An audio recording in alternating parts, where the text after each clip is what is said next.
Good morning, Kuhner country. Okay, no, it was not the big decision on birthright citizenship. Everyone is on pins and needles waiting for the Supreme Court to deliver their historic decision. It will probably be done early next week. But yesterday was a very, very good day for President Donald Trump. In two landmark decisions, both of them 6-3, the conservative majority in 6-3 in both decisions, 5 conservative justices plus John Roberts ruled in favor of Trump.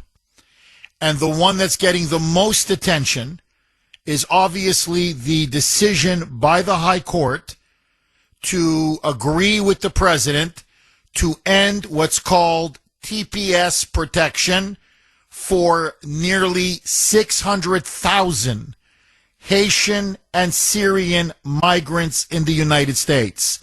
TPS stands for Temporary Protected Status.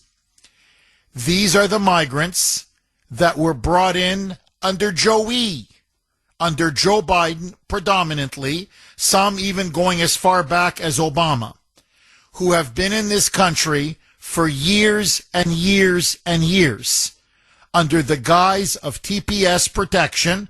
The most infamous example was, of course, Springfield, Ohio, which became a center point in the election in 2024, where over 10,000 Haitians granted temporary protected status were flown into Springfield, were immediately given jobs, were put on government assistance. Many of them also collected welfare, were given housing, were given rent vouchers, sent their children to schools.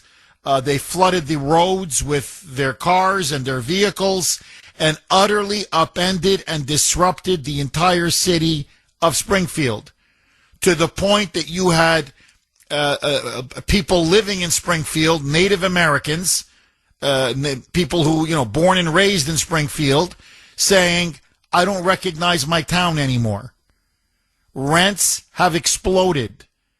Wages have been slashed because the reason why they were brought in was through the Chamber of Commerce, businesses, investors who wanted to hire Haitians at dirt cheap salaries, dirt cheap wages, which an American family can't live off of. And then you throw in the Section 8 housing, you throw in the government assistance, you throw in the rent vouchers, you throw in a SNAP, and the Haitians are fine. Americans don't get those benefits. You can't work and get all those benefits that the Haitians were getting. So we're paying for their welfare. We're paying for their food, their rent, their education, their health care, and they're being given jobs, which was lowering the wages for the rest of the Americans who were there. And rent became, astronomical. So the cost of housing went through the roof. The native people in Springfield said it was car accident after car accident. And you saw videos of Haitians who clearly can't drive, who can't read the signals on the road or the signs on the road, going the wrong way, driving at way too high speeds, smashing into vehicles, running over people, killing people. Obviously, some of them were eating cats. Also, you had any geese. They had a beautiful little park with some geese. The geese didn't last very long. The Haitians would come in, grab the geese, skin it, and basically cook the geese.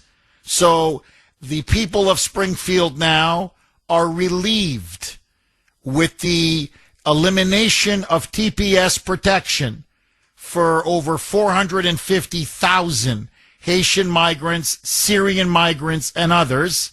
This means finally, they can be deported. And many of them will be deported almost immediately. Now, a couple of points, and then I want to throw it open to you, the great audience of Kuhner Country. I'd like to take calls, frankly, right after the break. 617 266-6868 is the number.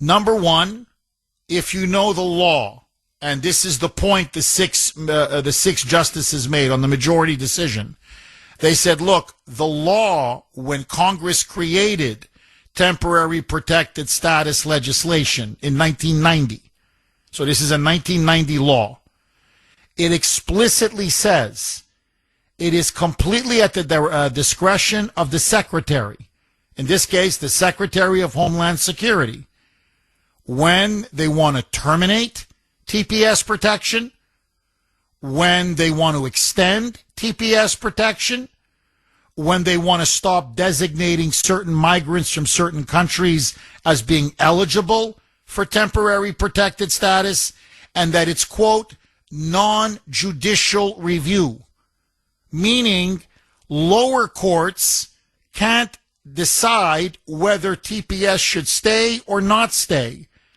The courts have no authority or power whatsoever. And so, as the six justices said, when lower courts were telling President Trump, you can't eliminate TPS protection for Haitians and Syrian migrants because Joey gave it to them or Obama gave it to them, you were trying to usurp the power of Congress that was specifically designated to the President of the United States and the Secretary of Homeland Security. So fine, if Obama wants to give them TPS, fine, but Trump has the right to revoke it. Ditto for Joe Biden. And so, as they said, you had no business ruling on this from the beginning. Now, my point is just this, not to be dry, scholarly, constitutional legalese, but as the six majority justices said, you went way beyond your lane. It's clearly stated in the law that there is no judicial review, period. That means the courts can't overturn a decision by the president and his secretary. So you overstepped your authority. There's nothing else to say. Now, that's number one. So a plain reading of the law demanded a majority. Frankly, it should have been unanimous, but the three liberals dissented. And this gets to the heart of the matter. What you saw yesterday on every cable network except Fox and Newsmax, on every broadcast from CBS, NBC, ABC, from the talking heads, from the Democratic Party, from the Washington Post, from the New York Times or the Boston Globe, was hysteria I have never seen before in my entire life. They're now just attacking Trump as a racist. They're attacking the Supreme Court, and in particular, the six majority conservative justices, as being, quote, a white supremacist bloc. Why? Because according now to the media and to the plaintiffs in this case, and Elena Kagan should be ashamed of herself, in her dissenting opinion, she explicitly said that Trump should not be allowed to remove temporary protected status from Haitians because it was done solely for racist reasons. That Trump is a racist, and that the decision to eliminate TPS was done, her words, based on quote-unquote racial animus and overt discrimination. And this line of attacking Trump as a white supremacist, as a racist, as a bigot, was then echoed by the entire media industrial complex, one after another after another. But they didn't just attack Trump as the racist. No. They now say the Supreme Court, or to be more accurate, the six justices who voted against temporary protected status, who sided with the president to eliminate their protection and to deport him, they, by extension, are now racists and white supremacists themselves. Now, the reason why they're doing this, it's very obvious. They can't defend their arguments on the merits. Trump had every right to revoke their TPS status and to deport their ass. But it is to delegitimize the Supreme Court. It is to lay the groundwork, because they're saying it again and again, every single Democrat. If we win power in November, we are going to pack the Supreme Court. We are going to add justices. We're going to expand it from 9 to 13. Okay, I wanted to ask you, the great audience of Kuhner Country, is it racist? Because this is now with the Democrats, the media, the left. That's all you're hearing now. Do we have a racist Supreme Court, or to be more accurate, the 6-member majority, the conservative majority, the 5 conservatives, plus obviously Chief Justice John Roberts? Do we have a white supremacist, racist bloc, majority bloc, on the High Court because they decided to side with President Trump that you can end temporary protected status protections for about 450 to 500,000 Haitian and Syrian migrants, many of whom have been in this country for many, many years? Now, to me, it's called temporary protected status. To me, the title says everything. It's supposed to be temporary. What the left did, what the Democrats did, whether it was Obama or Biden, was they basically tried to make temporary permanent. And it was a way of abusing the TPS program in order to give de facto amnesty to illegal aliens. Now, just so that everybody understands the law, the reason why we give TPS status, and I'm not, frankly, I don't know if we should, but anyway, that's the law. It was passed in 1990. It was passed by Congress. Say, Haiti had a devastating earthquake. So for natural disasters, if there's a civil war in a country and you've got massive refugees, armed conflicts, in other words, something that is truly unusual, temporary, in other words, civil wars don't last forever, earthquakes don't last forever, natural disasters, whatever, floods, etc., don't last forever. So the idea was, okay, these people are facing exceptional hardship. These are exceptional circumstances. We will allow them to come into the United States temporarily, so they will not be deported. They're allowed to come in, and then they can get work authorization and be able to get a job and provide for themselves and their family. Now, of course, under the Democrats, that went to getting work authorization to getting welfare. And it went to getting, subsidized housing. As I said, rent aid, which, by the way, as I said, in Ohio, as an example, drove rents through the roof to the point that native-born American workers said, we can't afford $800-900 a month to live in our small town. It used to be $300-350, but they brought in so many Haitian migrants. Now we're paying for their rent.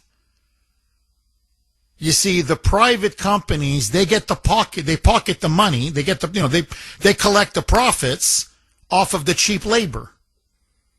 That's why they're pushing for them more and more to come in, because the Haitians will work dirt cheap. But their rent is paid for by us. They put them on SNAP. Their food is paid for by us. They send their children to the public schools. That's paid for by us. They're put on Medicaid. That's paid for by us.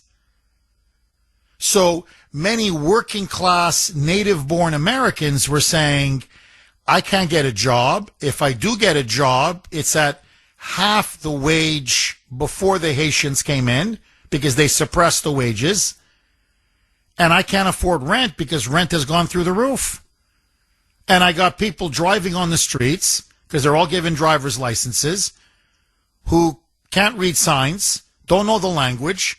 Many of them honestly drive like nuts. You got to see the videos that were coming out of that town. People are getting hit. People are getting run over. Explosion in crime. Never mind, people are saying keep their cats indoors. Or watch out for your pets when you go to a local park. Because in parts of Haiti, not in the capital, but in the rural parts of Haiti, eating cats or even dogs is considered a delicacy, especially on certain occasions, festivities or celebrations or holidays or whatever. And so it completely changed the entire culture of the town. It completely disrupted the entire culture of the town.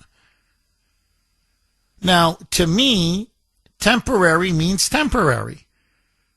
But you're reading stories about, for example, a nurse's aide in Florida. She's been in the United States 16 years. She fled a huge earthquake that, 15, 16 years ago. Well, the earthquake's long gone. So why is she still here? And this is what's complicating everything. Because the Democrats have allowed them to be here this long. Many of them have put down roots in the community. Many of them have had children on American soil, i.e. anchor babies. So their children are American citizens. They were able to use chain migration. Since they're here, they can sponsor their family. So then they brought members of their family here, and then they get on welfare. So now they've completely uprooted themselves from Haiti or Syria, and they're saying, we've been in America for so long, we can't go back because we've been here 10, 15, 20 years. Now, my answer is a simple one. You leave the way you came in. I don't mean to have a hard heart, but I'm sorry. The rule of law, common sense dictates you're here on a temporary visa or a temporary status. That's a year, 2 years. It should never have turned into 10, 15, 20, 25 years. Okay, let me put it out for all of you. Huge decision by the Supreme Court yesterday, granting Trump's request or siding with the administration that they can eliminate temporary protected status for 450,000 Haitian and Syrian migrants. They can now, all of them, be very quickly deported back to their native countries. The 3 dissenting justices said this was clearly racist on the part of Trump, on the part of his administration, but on the part of the 6 conservative justices who ruled in favor of Trump. And now Democrats and the media are saying this is an white supremacist court, a racist court, and that's why the Supreme Court now needs to be packed with new additional justices when the Democrats win in November. Agree, disagree? Cliff in Dorchester. You're going to kick us off, Cliff? Thanks for holding and welcome. This is Haitian Cliff. But I think the Haitian got a raw deal. Because first of all, picture yourself, you in Haiti, you get invited, you sell your chicken, your goat, you sell your land so you can come up here thinking that maybe you'll get lucky, get married, get a green card, and become a citizen. Then they give you housing, clothing, school. Now you kind of like forget about Haiti. Next thing you know, you're on the next plane back to Haiti. You got no land, you got no home, you got nowhere to go. I think the Haitians actually, by Biden or Obama giving that deal, they actually came legally, even though it was temporary. But it's kind of like crazy if you really look at it. We have people jumping the fence and they're still going to be staying here. And the one that came illegally, the one that jumped the fence, they don't even know where they are, most of them. And then, but at least they can trace the Haitian from fingerprints, from all that stuff. they give them driver's licenses and everything. You know, once they give you a driver's license, you can actually say, do you want to register to vote? And that's the way they set it up for them. But any country that's close to America would do the same. They'll jump the fence. They'll try to come to the promised land and everything else. We used to have, I think, under Ronald Reagan, I came in 81, temporary, a guest worker program. You would come here, you work for 6 months, they feed, house, and clothe you. And after 6 months, those people, they used to love to come here, make the money, and go back home. They don't do that no more. This is why we're having this problem in America. What do you think? Well, I think, look, I'm sorry, because I missed the first couple words that you said. Is your name Cliff or Heathcliff? No, Cliff. I just nicknamed myself Haitian Cliff for the day. Oh, okay, I got you. Cliff for the day. Okay, I got you. No, Cliff, look. Haitian Cliff. Okay, I get it. Yeah, so Cliff, look, I agree with you in many ways. I think we used to have a much better system. I like the guest worker system. People come, work 6 months, sometimes even 8, 9 months, make some good money. They're put up in a place to sleep and eat, and then they go back for a couple months or whatever to their home country, and then come back again if there's more work. And I think that was a much better way of doing it than now. On that, you and I agree 100%. Cliff, what I don't quite understand is this. Say, I'm just going to use Springfield because that was the focal point of so much national debate. Many of the Haitians in Springfield have been there for years. They worked. They also got government benefits. They got free housing, free rent, free food, free schooling, free health care. Cliff, they must have saved a lot of money. I mean, unless they blew their money. So if I'm here from, a very poor third world country, nothing against Haitians. It's not their fault. They were born in a third world country, but Haiti's a very, very poor country, overrun with warlords and crime. It breaks my heart to see what's happened to Haiti. So, you're here on a temporary status. You didn't get a green card. You got TPS. I would be saving money. I would be putting money away in case they do send me back so I can buy some land, buy some chickens and goats, and put myself on a better, stronger footing. So, in other words, Cliff, are you saying that the Haitians that are here didn't save any money now that they have to go back? They're basically going to go back penniless and poor? So let's say now they save some money. Like in myself, I used to live in Port-au-Prince. It's chaos. I couldn't go back to Port-au-Prince if I was got sent back because you can barely walk in the street because you get whatever kidnapped or burnt or whatever. Just as soon as you come to America, they think you got money, even though you don't have a dime in your pocket. So it's a raw deal. It's just like you send the Syrians in a raw infested country, and then they don't even know where to go. There's a lot of people, like some kids, like they came in when they were 4, 5, 6 years old. Now they're 18 years old. Now they're getting deported. They got no families down there. Where are they gonna go? It's a tough situation. Well, Cliff, let me ask you this. You're here temporarily. It was supposed, and that's why, look, I know you're going to disagree with me on this, but if you come here because Haiti had an earthquake, right, as an example, so you're here temporarily.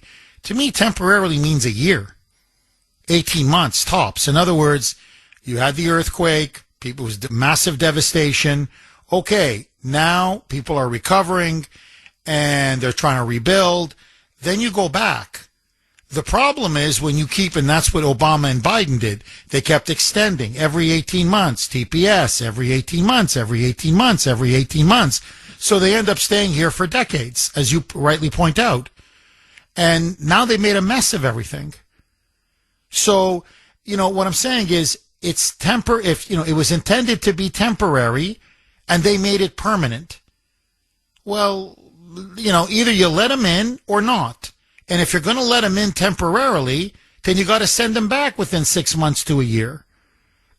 Same thing. By the way, Cliff, you're taking it personally because you're from Haiti, and I don't blame you. And the Haitians are getting a lot of attention because of this. But it's not just Haitians, and it's not just Syrians. Afghans are going to go back now. People from Nepal, people from El Salvador, people from South Sudan. 17 countries are affected by this. So they let people in because there was this massive natural disaster in Nepal. And instead of sending them back after 6 months, because now the disaster is over, they just let them stay and stay and stay and stay. Well, I'm sorry, that's not fair to the American people. I mean, Cliff, with all due respect, I'm not saying Haitians don't work hard. Of course they work hard. But man, up in Springfield, they're taking a lot of welfare. I mean, on top of the money that they're getting. It's costing taxpayers a bundle. So we didn't ask to import this massive cost. We were told by our government it's going to be temporary, and then it ended up being 10, 15 years. So to me, if you're going to blame anybody, don't blame Trump. Blame the Democrats who lied to you. They told you temporary, and they kept you here for decades. 617-266-6868 is the number.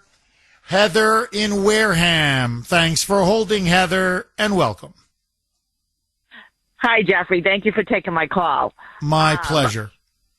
I have to rant for a second.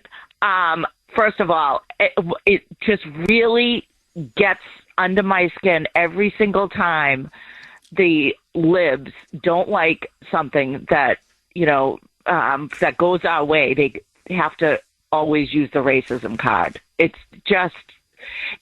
totally ridiculous, and it just means that they have no other argument, in my opinion. And the other thing I have to say about this racism thing is it seems like it almost seems like now, and I don't know if you agree or disagree with me, but the word racism is thrown around so often. Now it's like losing its, to me anyway, like if someone calls me a racist, it doesn't like sting as much because I know it's not true. And it's like they throw it around like it's like a insult in your face, but they throw it around. The meaning is not there is like it used to be, I guess, in my opinion. I could be wrong, but in my opinion, it doesn't seem like it's there. Second of all, this is just a beautiful thing. And yes, send them all back. I think you should send all these people back. I mean, enough is enough. And I don't feel bad at all that this decision came down. And you know what?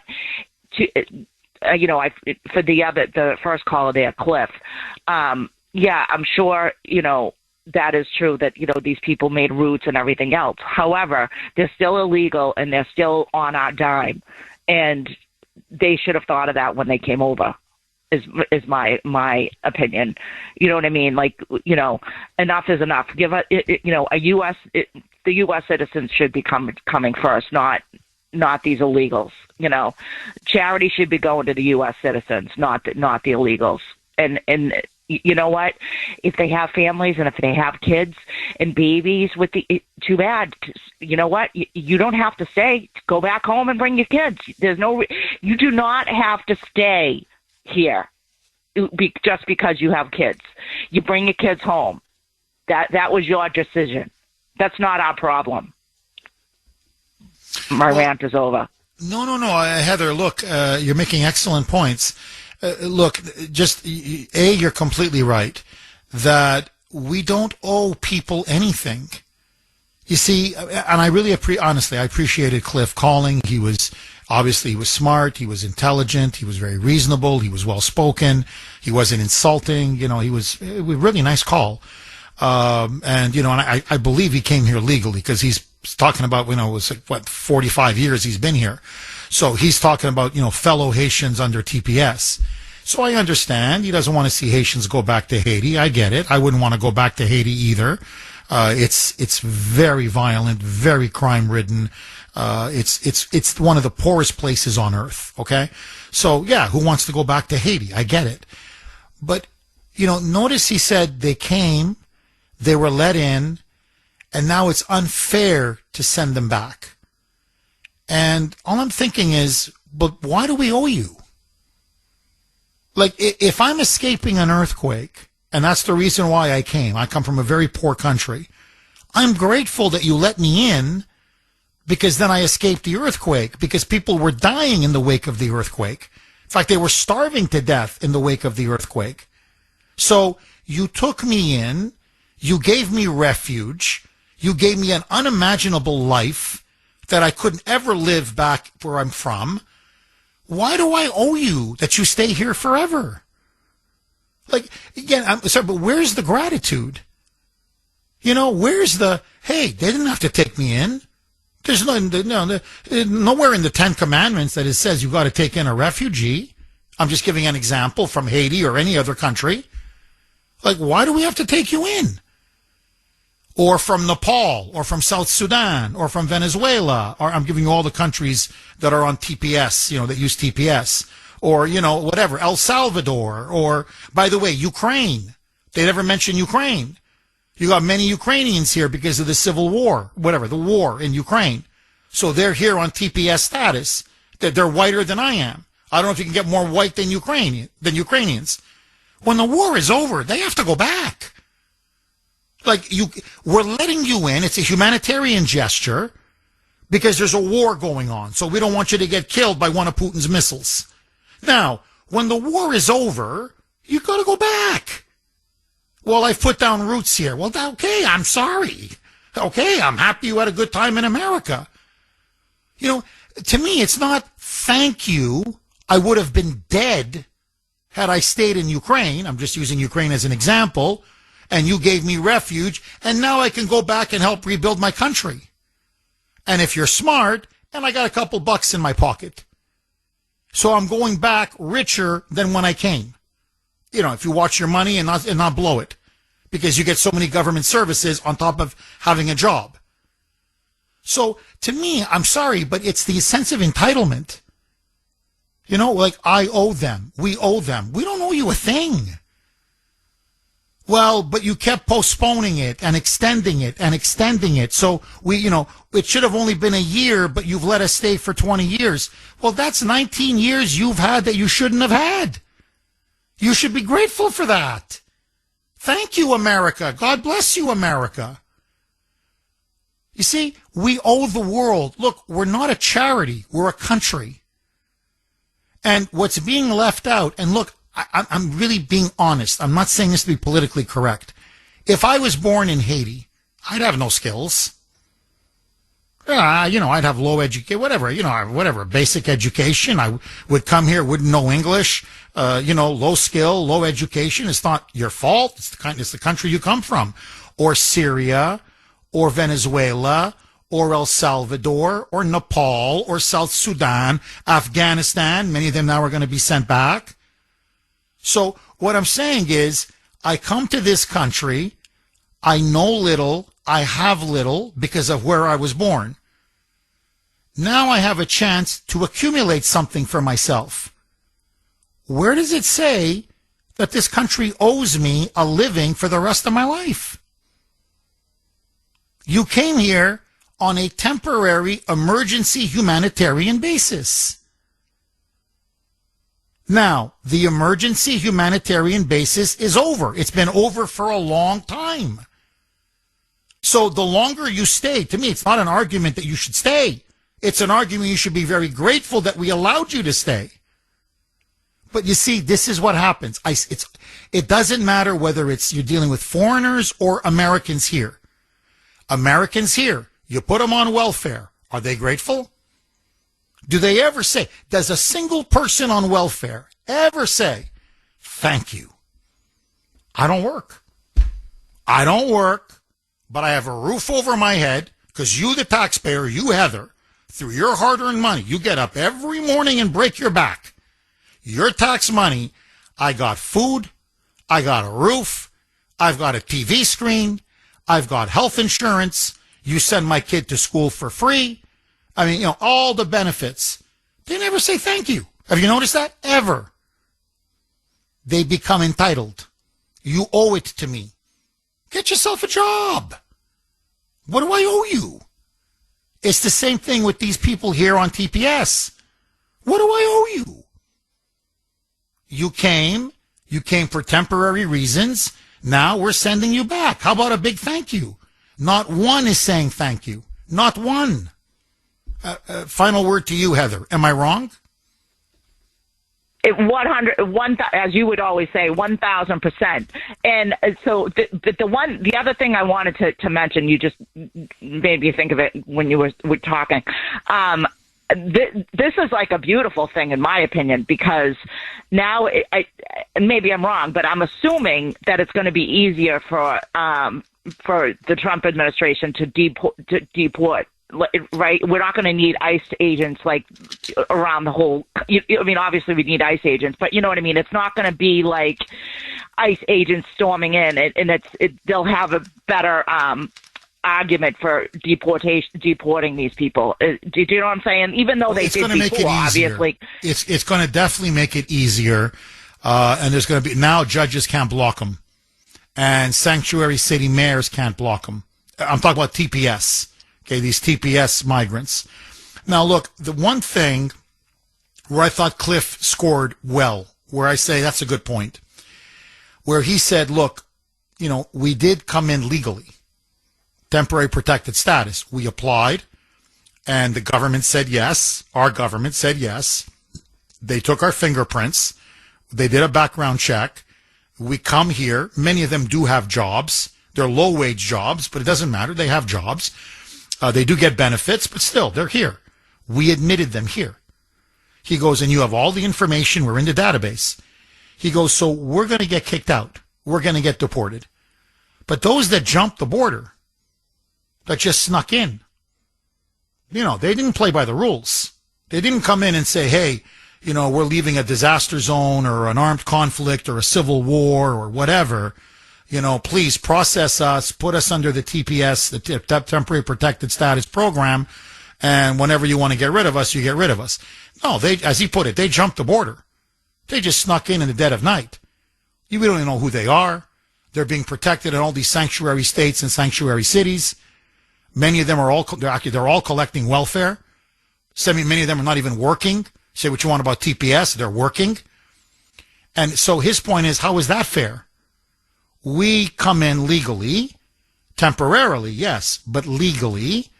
We're all going to get deported, yet these illegals who broke our laws, as he put it, jumped the border, you know, many of them are never going to be deported. The Democrats want to give them amnesty, so we play by the rules, we get screwed. They don't play by the rules, and they get away with it. I mean, when he says it like that, I'm like, well, yeah, that's a good point. For me, that's the argument, deport every single one of them. That's why I say no, it's not fair. It really isn't fair. Because these TPS migrants are going to go back.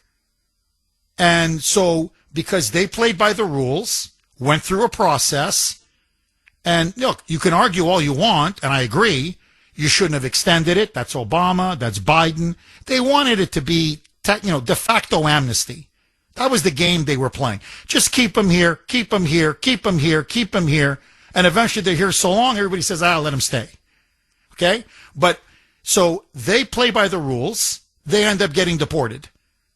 The illegals come in. They don't play by the rules. And many of them are likely to stay.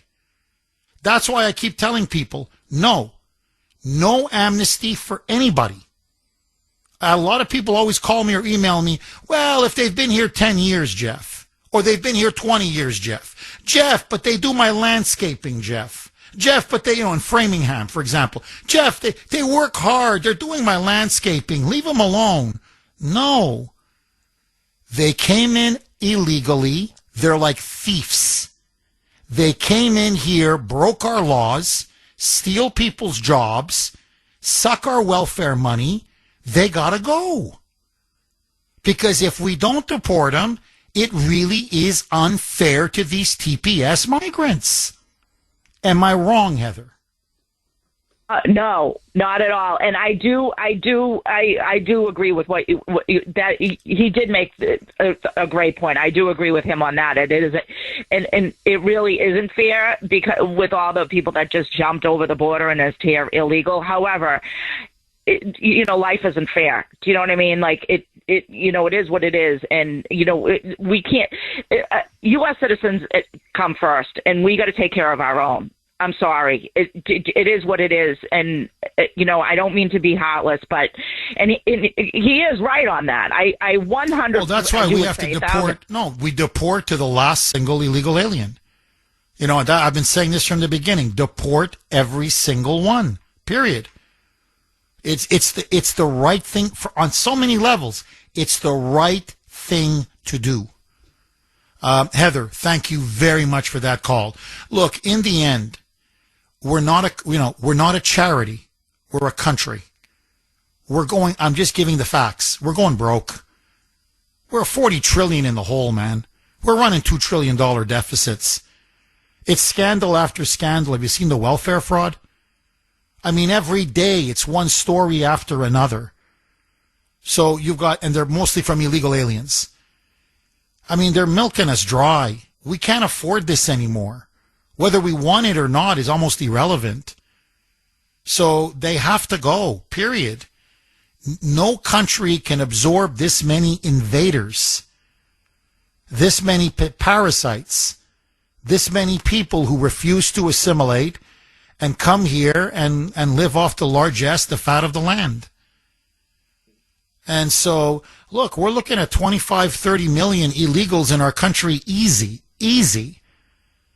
That's unsustainable. We have Americans that are going hungry. We have veterans sleeping on the streets. Look at our homeless encampments in every major city. I mean, we can't even take care of our own. We're going to bring in the world? It's madness. 617-266-6868. Agree, disagree. Lou in Rhode Island. Thanks for holding, Lou, and welcome. Yeah, how you doing, Jeff? Look, Hi, one Lou. thing this does do is it actually takes it away from the state courts and the lower courts and everything, and allows the president to be selective. So if he wants to be selective, and the Homeland Security wants to be more selective about who they deport, then he has the freedom to do that. Where he may not push every single one of them out, but he does allow them to be at least selective in this thing, rather than have this open border thing. Now, you do have the big clash in this country is that we have to have a national immune system. The Democrats all believe in what Mayor Michelle Wu believes in. America should be open to everybody, right? That's their thing. That's that you elect these people, these radicals in New York are getting nuttier and nuttier. They want to have everybody come in and be able to stay and never leave, no matter what your status is, your criminal status. If you jumped the wall or you didn't jump the wall or you're here on temporary status, they want them all to stay. They want them all to vote, whether they're citizens or not. And that's the Democrat plan. Now, you touched on something that's very important. And I want to get back a little bit, too, when we're talking about Haiti. You go back to Haiti, you go back to the earthquake. What happened after the earthquake? They had this plan to save Haiti, this money that they were going to give them, and Clinton's brother was involved. There was massive fraud in even trying to rebuild Haiti. There's massive fraud in all of that. Now you have in this country this massive fraud by Somalis and other immigrants coming over here that you just touched on. And what happens when you start to point out the fraud? The same thing happens. Racism. It's not that the fraud is bad. It's that you're calling out the people who commit it, who happen to be some minority, and so the racism is the main thing. It's always racism with these Democrats. It's crazy, and they basically are trying to spread this what they call toxic empathy around the country just to let anybody stay. But they don't want to deport anybody. No matter how bad a criminal you are, they don't want to deport you in this country. You could be a human trafficker. You could be a drug dealer. You could be commit domestic violence. No, they don't. They try to protect these people in the courts. The courts don't even want to process them. If they do commit crimes, They let them off the hook, or they don't prosecute the crimes. So, and they even say they even use racism to even want to close prisons. So this whole racism thing has just got to stop. And I don't know if you noticed this lately or not, but the European Union just voted massively to they voted to have more border security and have mass deportation in Europe. So I mean, the Western society just can't take it anymore, and then we just can't take this whole thing with just letting anybody in and let anybody stay no matter what they do. And there might be some good people. Maybe we can selectively allow some good people to apply for citizenship. But even so, they want all of these people to vote. And you have to go back to the SAVE Act. You know, you got to save this country, and they just want everybody to go into the voting booth and vote, and they'll all vote Democrat. So we have to have our immune system back in this country. Oh, we have I to agree. Be selective. Oh, Lou, I so agree with you. Lou, and just to piggyback off of what you were saying, look, the Clintons raped Haiti. They raped them. I'm telling you. They set up this fund allegedly to help. They were claiming there were some children who lost both their parents in the earthquake. They were orphans. They stole money. President Trump wins big at the Supreme Court. They hand him 2 victories on key immigration cases. The bigger one, obviously, is the decision by the Supreme Court to allow President Trump to get rid or eliminate temporary protected status from over 450,000 Haitian and Syrian migrants. Now they can all be deported. And in fact, there are 1.2 million migrants under TPS protection. They're from Afghanistan, as I've mentioned, Nepal, South Sudan, Venezuela, El Salvador, Ukraine. They also now are going to be subject to having TPS removed. And so you're going to start to see a lot of migrants deported. The left is screaming bloody racism, that Trump is a racist against Haitians, and that by siding with Trump, the 6 conservative justices, or to be more accurate, the 5 conservatives plus John Roberts, are a white supremacist, racist bloc, and they say this just proves the case. The Supreme Court now must be expanded. They need to pack it with more justices in order to defeat the racists at the Supreme Court. So here is where things stand. My question to you, is this racism, or is this rightful security, national security of the United States of America, and the right to start deporting people who have no business being in our country? 617-266-6868. Fred in North Andover. Thanks for holding, Fred, and welcome. Hi, Jeff. It's been a while since I've called in. Welcome, Fred. I think we're missing the boat here a little bit. The majority of these Haitians were already in Brazil, El Salvador. They weren't in Haiti. And then they crossed over here. There were dozens of thousands of passports right at the line where these people, not just the Haitians, but they would dump the passports that they had from their original country where they had been staying, like Brazil, El Salvador, and then we'd bring them in because they had a Haitian passport or whatever other country that they had come in from. And we're losing sight of that. They didn't come here honestly, the majority of them. Then they want to bring their families. And even in our own backyard, we had a Haitian father raping his 12-year-old daughter up until the age of 14 or 15. When he impregnated her, she had a baby. And he was just sentenced in Middlesex courts to 12 years in prison. So you want to paint them as these stellar people. Not so much. I believe the majority of them came here fraudulently. What say you? Oh, well, whether they came in fraudulently, I'm not disputing what you're saying at all, Fred, but whether they came in fraudulently or they came in, say, through the TPS system, like, say, straight from Port-au-Prince, the capital, and they brought him into the United States, either way, they need to go. whether it's fraudulent or through a kind of a legal, and I'm putting legal in quotes, TPS way, they need to go. TPS is temporary. It's not permanent. You come in illegally. You have no right to stay here. And, you know, Fred, I think we're making, as a country, a massive mistake. We have now established a precedent, and it's been a long time now, that people who are not citizens are somehow entitled to welfare benefits. I mean, we're bringing in violent people. We're bringing in people from third world countries where crime is rampant. I'm sorry, I'm just calling it the way I see it, where people have a much less respect for human life, where you take Haiti, I mean, it's dominated by warlords. It's one of the most violent, dangerous societies on earth. I mean, they'll kill you for nothing. So, as I said, you bring in the third world, you become the third world. And so we're importing third world problems. To me, it's leading to the third worldization of our country. Okay, that's number one. But number two, since when do non-citizens have the right to go on welfare or get any kind of, government assistance? So, you bring them in on a TPS system, okay, as they did. I'm just using Haitians as an example. Why now are they entitled to free housing or these rental vouchers? I'm just using Springfield as the test case because they brought in so many into Ohio. And by the way, that rhino Republican governor, Mike DeWine, is a joke. He came out yesterday saying Trump is a racist. This is a racist Supreme Court. He's crying over the Haitian migrants in Springfield.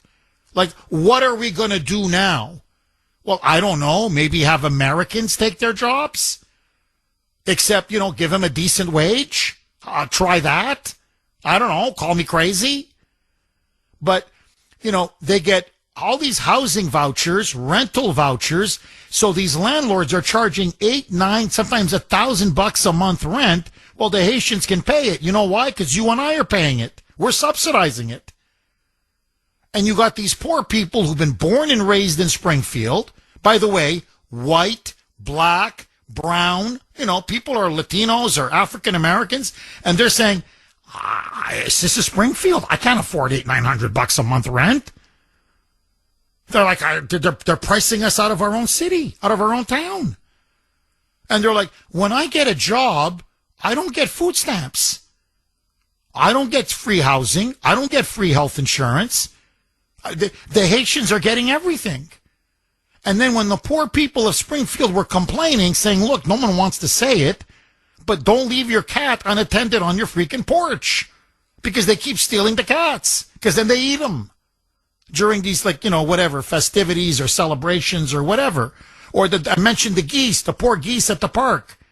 It was so beautiful to see these little geese there. There they are at the park, and 3 days later they're gone. And you see pictures of these Haitian migrants with the, holding the neck of the dead geese or whatever, the dead goose. And they're just walking, and, that's going to be a nice dinner. So you don't have the right to do that to your country and to your citizens. To me, public assistance benefits, got welfare, is for citizens only. It's not for non-citizens. Since when did this become a country where we just give out welfare like it's candy? So you combine everything together, they have to go. In Springfield, they're eating the dogs, the people that came in. They're eating the cats. They're eating the pets of the people that live there. And this is what's happening in our country, and it's a shame. That, of course, was President Trump during his debate with Kamala Harris, talking about the Haitian migrants. Again, many of them on TPS status in Springfield, Ohio. Well, now the Supreme Court ruled yesterday those very same Haitian migrants under TPS can now be deported. They have given Trump the green light. And of course, the Democrats, the media, the libs are screaming racism. 617-266-6868.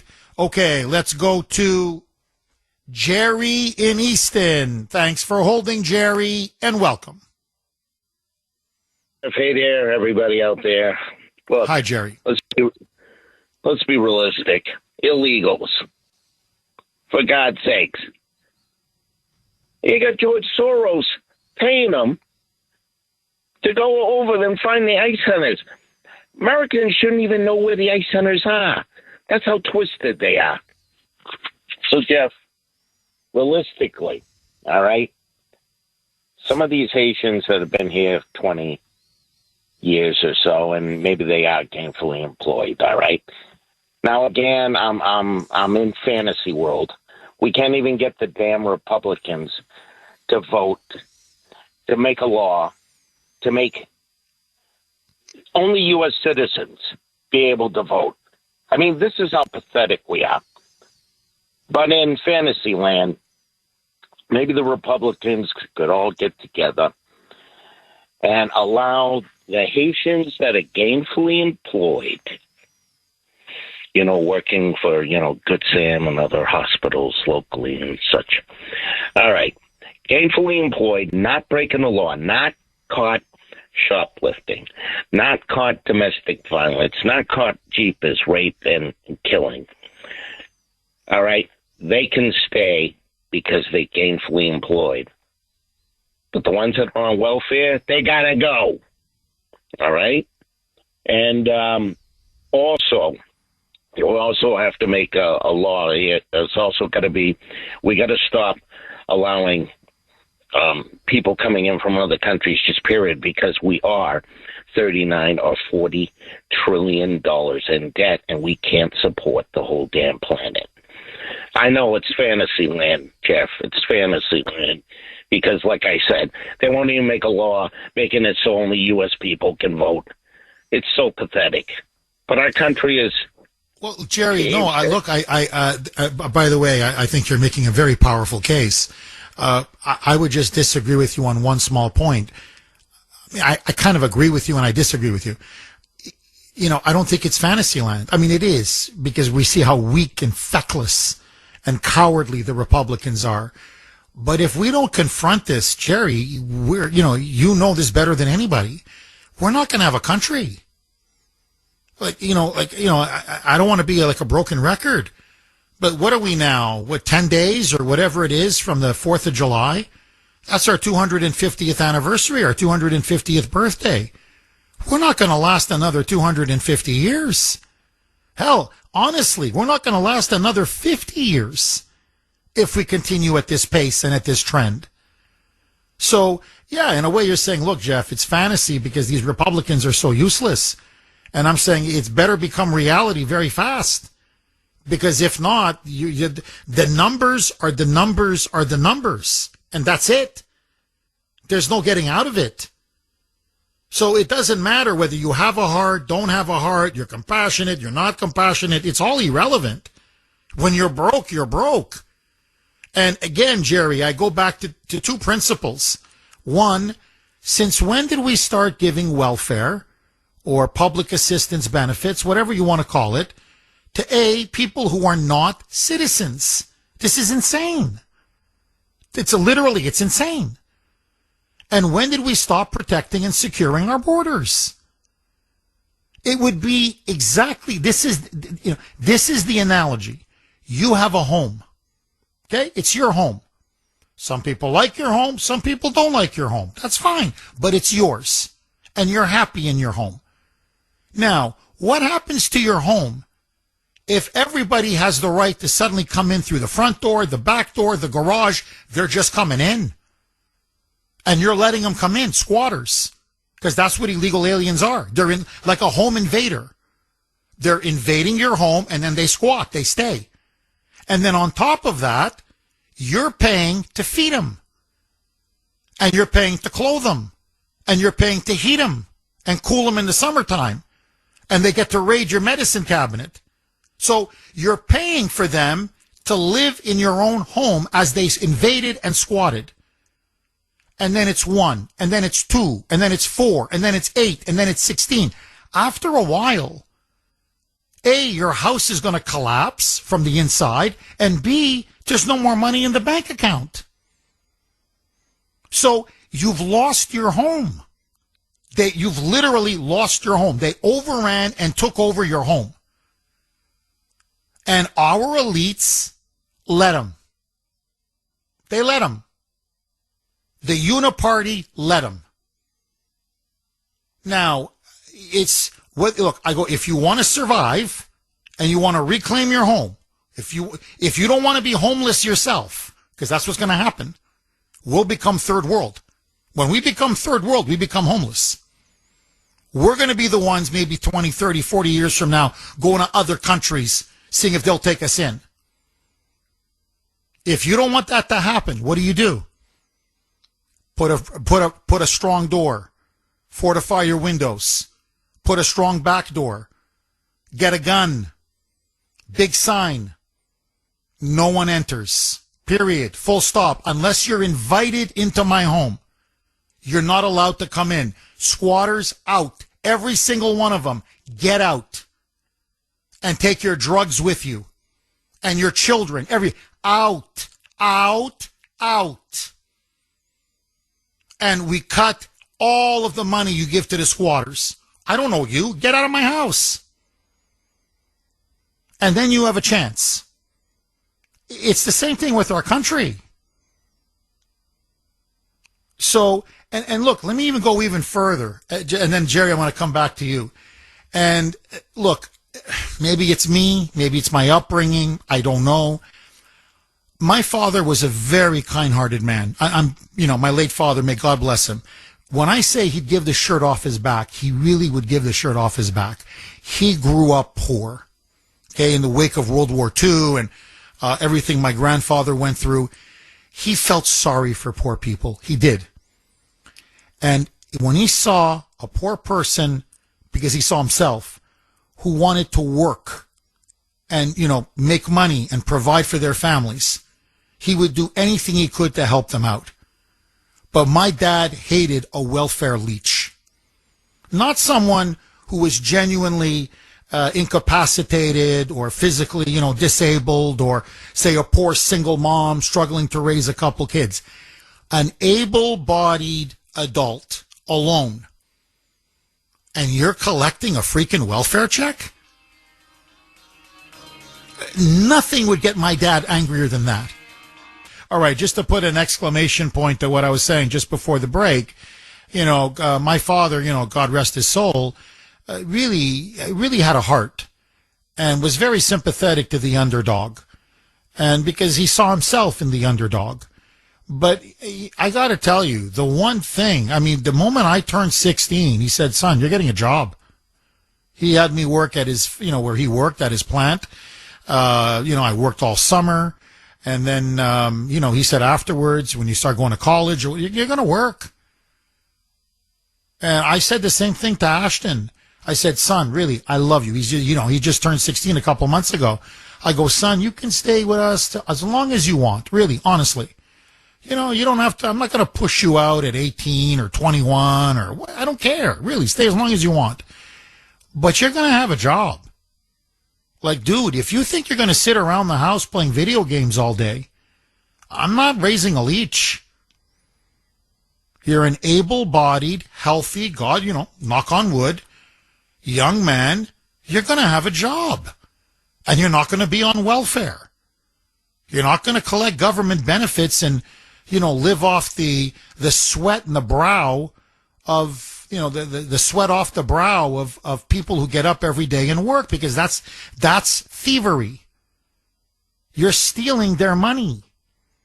Now, if you're disabled, if you literally can't work, or you're a struggling single mom with several children and, you got mouths to feed, and that's something else. But if you're an able-bodied young man like he is and many others, no. What are you going on welfare for? And there used to be a stigma. There used to be a sense of shame. Hey, come on, you're a bum. All right, like my dad, that was a term my dad would use. You're a bum. Basically, you're a parasite. That's what you are. People are getting up every day, working their rear ends off, and you're just going to stay home and live off their money? and their benefits while you can be working and contributing to society? So I think, number one, to be honest, we have way too many people on welfare to begin with. It's becoming like a culture, like a way of life. And I'm telling you, you can see it with the younger generation. It's almost like a goal in life. You know, live off your parents, and then boom, go on welfare. Keep the party going. They don't grow up. Parents have told me horror stories. They go, I don't know what happened to our kids. We didn't raise them like this, but they're 30, 35 years old. They're on welfare. The video games, the iPads, the computers, they order Chinese food and Section 8 housing, and they're happy. He goes, you wouldn't believe it. They're not doing anything with their life. So, number one, we have way too many people on welfare, Americans on welfare, period, who should be working. Number two, welfare, government assistance, and I do believe in government assistance for the poor and the underprivileged and the vulnerable and the needy. That is for Americans. That's not for non-citizens. That's not for foreigners. To me, one of the most fundamental principles of charity is charity begins at home. You take care of your own first. Charity begins at home in America. We take care of Americans first. Why? Because they're part of our family. You don't prioritize strangers, foreigners, especially illegals who broke into our country. We're going to give them welfare and free housing and free health care and free food and $2,000 a month cash while we have Americans going hungry in our own country? Are you kidding me? So you got all these migrants here and it's just gimme, gimme, gimme. And they want everything. They want everything. And they don't ask where the money comes from. Just give us the check and give us the benefits. Give me that EBT, baby. Just ride that EBT. Well, the problem now is we've brought in so many of them, there's no more money left. So, adios. Bye-bye. Trump's got to be very aggressive on this. Deport every single one of them. I mean it. Every single TPS migrant, I don't care where they're from, Afghanistan, Ukraine, Haiti, El Salvador, South Sudan, Nepal, Syria. I don't care. Take your pick. I don't care. And every single illegal. Bye. 617. They have taken advantage of our generosity long enough.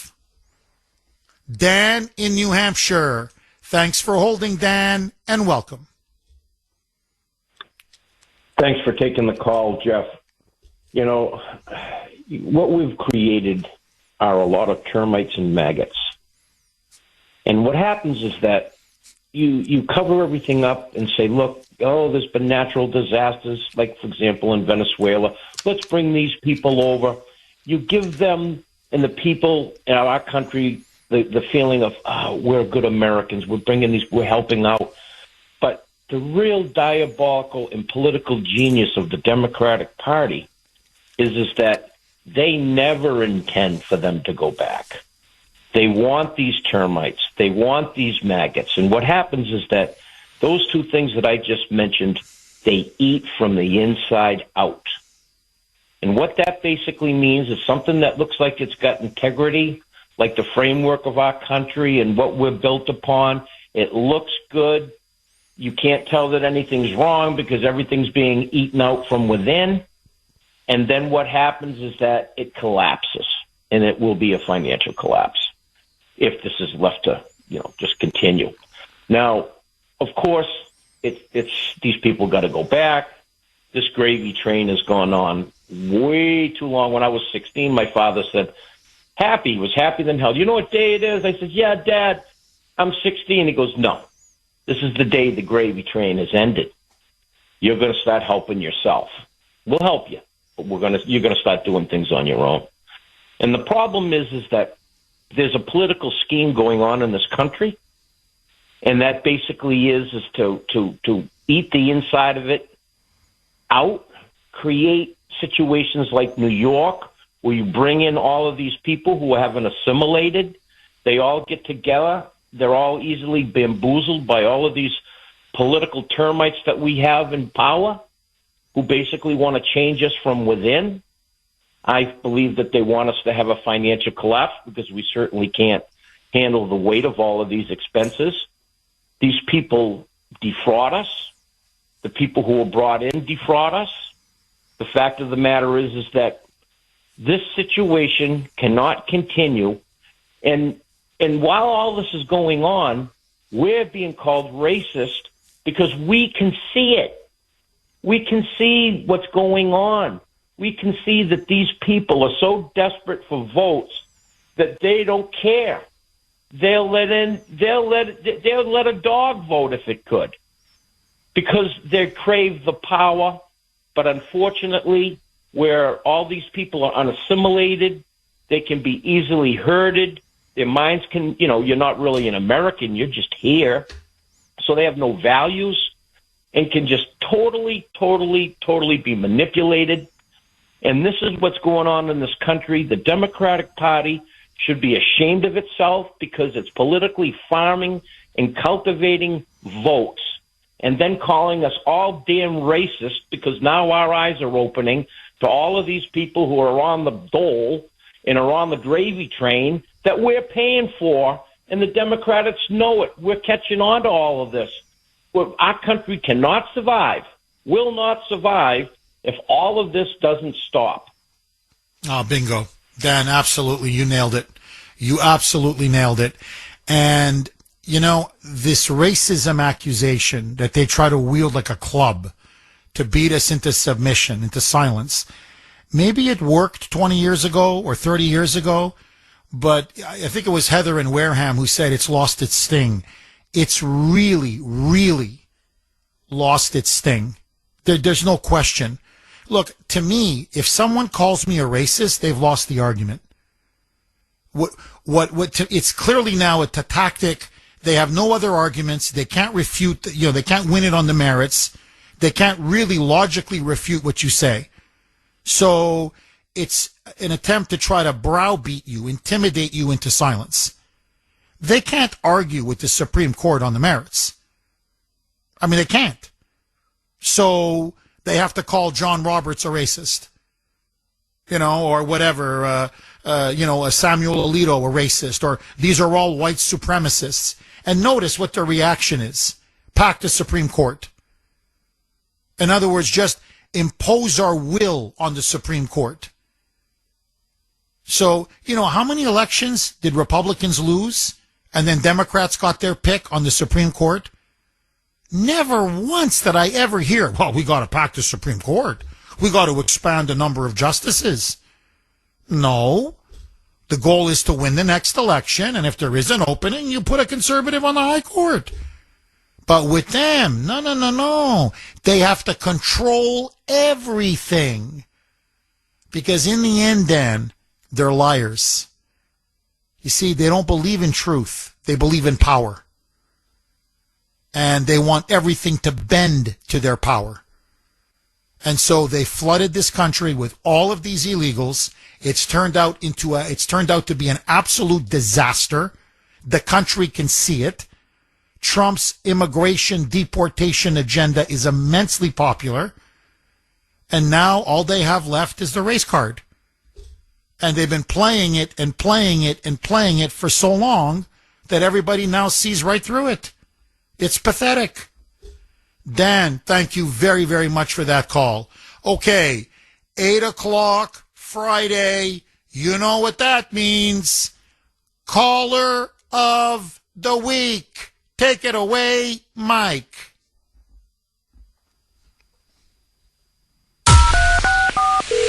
It's time for Kuhner's Call Log, where we showcase our favorite caller from the week. I can hear you. Can you hear me? Thanks for holding, Daryl. I got a complaint, and I hope you have more of your black callers call in to back me up on this. I'm one person who's sick and tired of the Democrat Party treating us as if we're an inferior species, and we're too stupid to go get an ID in the first place. Now, when you go across, as they like to call it, the hood, what do you see? A lot of liquor stores. Now you see a lot of vape stores and cannabis stores in a lot of places. You got to have an ID to go do everything. If they can get an ID to go do this, I'm pretty sure they can use that same ID to go vote. I mean, I could be wrong, but that's the way I see it. And I'm just sick and tired of all the excuses that these people keep making, and I've come to the conclusion that this is not the same Democrat Party as JFK. When Obama, that punk, came out and said he want to fundamentally transform America, well, he transformed the Democratic Party because now they're a communist party. That's exactly what they are. And in my opinion, they are the enemy of the state. That's what the Democratic Party has become, the enemy of the state. And next week, it could be you on Kuhner's Call Log. Please, don't be a stranger. Call again. Dynamite call. Dynamite call. Daryl from Georgia. Truth to power. Truth to power. And when I hear Daryl, he's almost like the male version of Barbara from Maryland. And whenever Barbara calls in, she's like Daryl. She's a black conservative. I love it when they call in. Love it, love it, love it. And the only thing is I haven't heard from Barbara in a while now. Yeah, I'm a little worried about her because, she was like, whatever, once a week or once every 2 weeks. And it's been about Mike, what would you say, a couple months now? It's been a while, yeah. So I'm a little worried about her. I hope she's doing okay because she has not called in. So anyway, you're in our thoughts and prayers, Barbara. And if you are ill, I hope you get better. And hopefully you'll be calling us back soon. 617-266-6868. But honestly, Kuhner Country, your calls make this show so special. 617-266-6868. Okay, super quick reset. Trump wins big at the Supreme Court. 6-3 decision. 5 conservatives plus Chief Justice John Roberts now say that Trump has the right to eliminate what's called TPS, temporary protected status, from 450,000 Haitian and Syrian migrants. He says the court said that the lower courts had no right to block Trump at all, that this was purely at his discretion and that of the Secretary of Homeland Security, that they came on a temporary status basis, and it is up to the executive branch, i.e. Trump and Homeland Security, the Homeland Security Secretary, to decide when to end temporary status. The earthquake in Haiti is long over. The civil war in Syria is long over. It's time to send them back. Agree, disagree. The left says, Democrats, the media, that Trump is doing this only because he's racist, and that the Supreme Court now is racist for enabling Trump to deport these TPS migrants. What say you? Is it racist to deport the Haitians? Lisa in Belmont. Thanks for holding, Lisa, and welcome. Oh, Jeff, good show. Good show. Thank you, Lisa. Tell you what a day I had the other day. I walked into a store in Belmont Center. They had a huge white sign that said, "We only use ice in our iced coffee." So that's what started my day off. And I don't know how they get away with having that sign in there. But it was really, really disheartening to see that. Then I was driving to a dental appointment, and they're totally ripping this town apart because the state has mandated so much low-income housing. I was getting deer and raccoons and everything crossing Brighton Street because they're just shooting them out of their homes. Then I get to my dental office.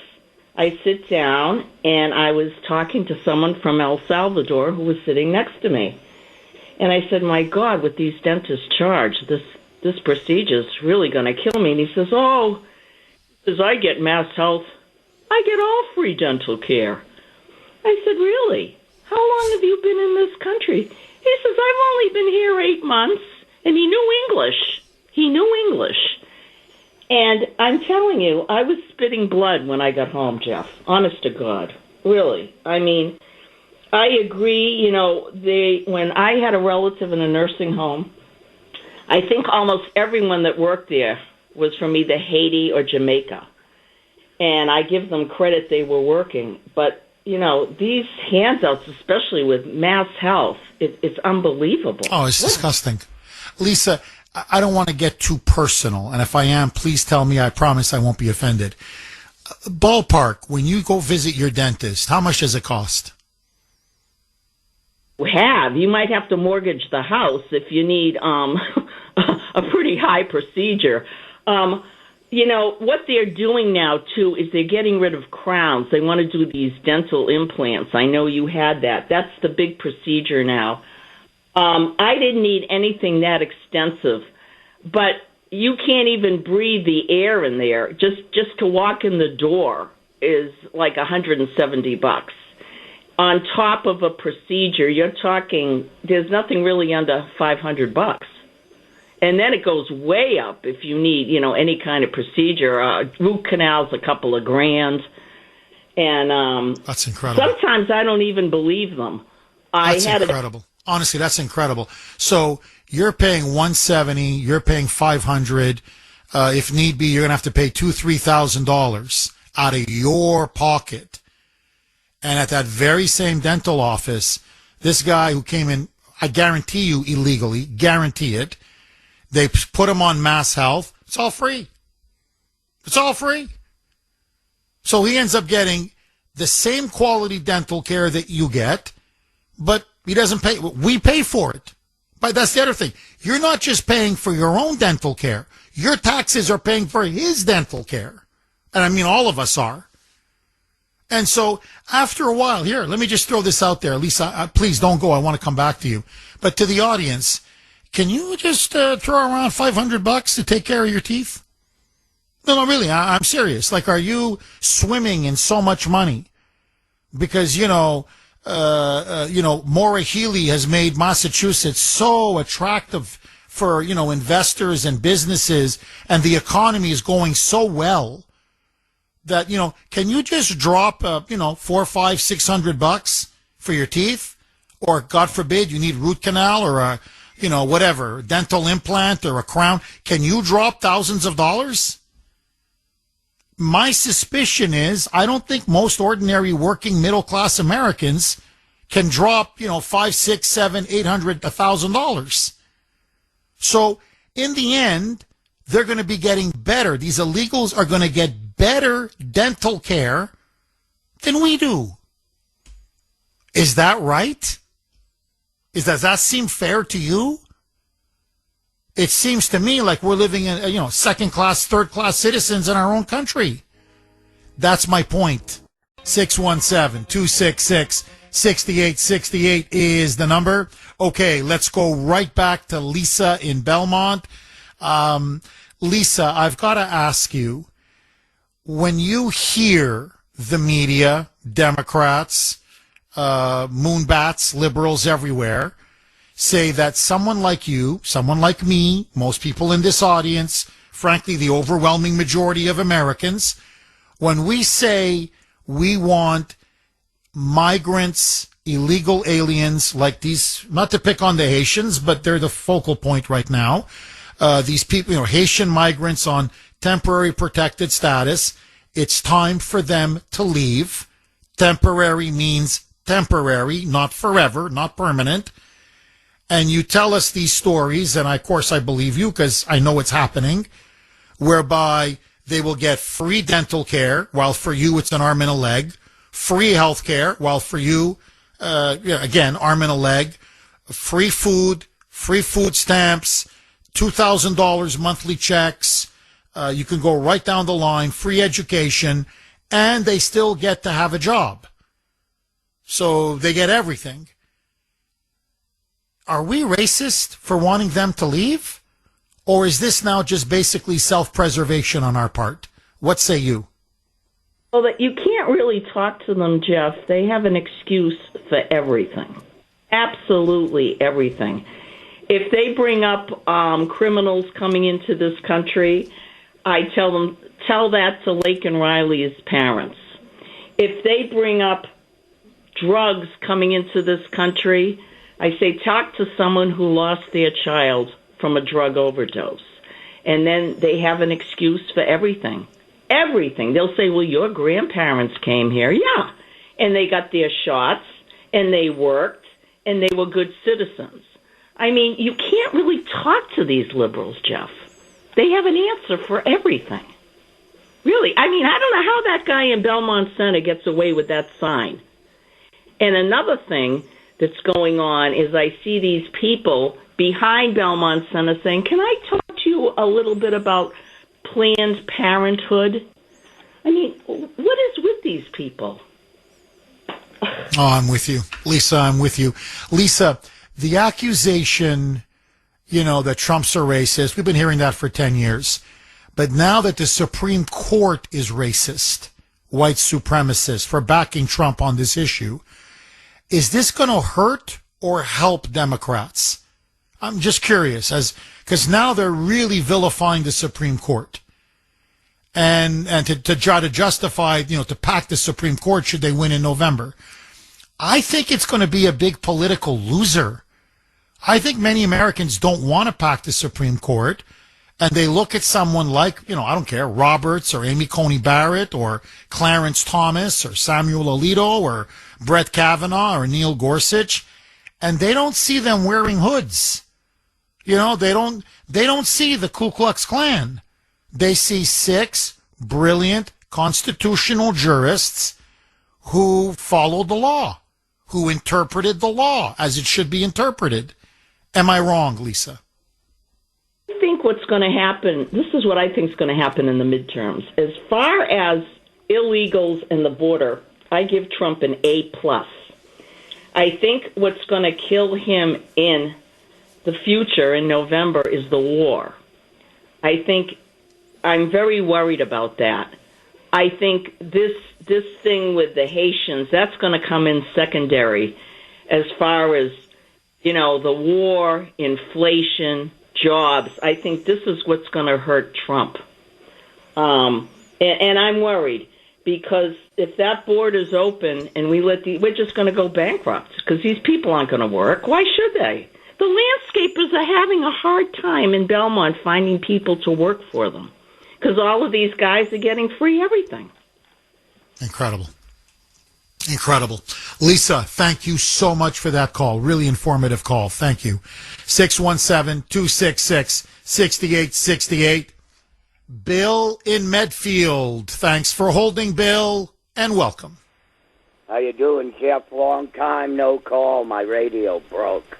Welcome, Bill. Welcome, my friend. I usually hear it in the other room, the radio. I had it like 25 or 30 years. It broke down.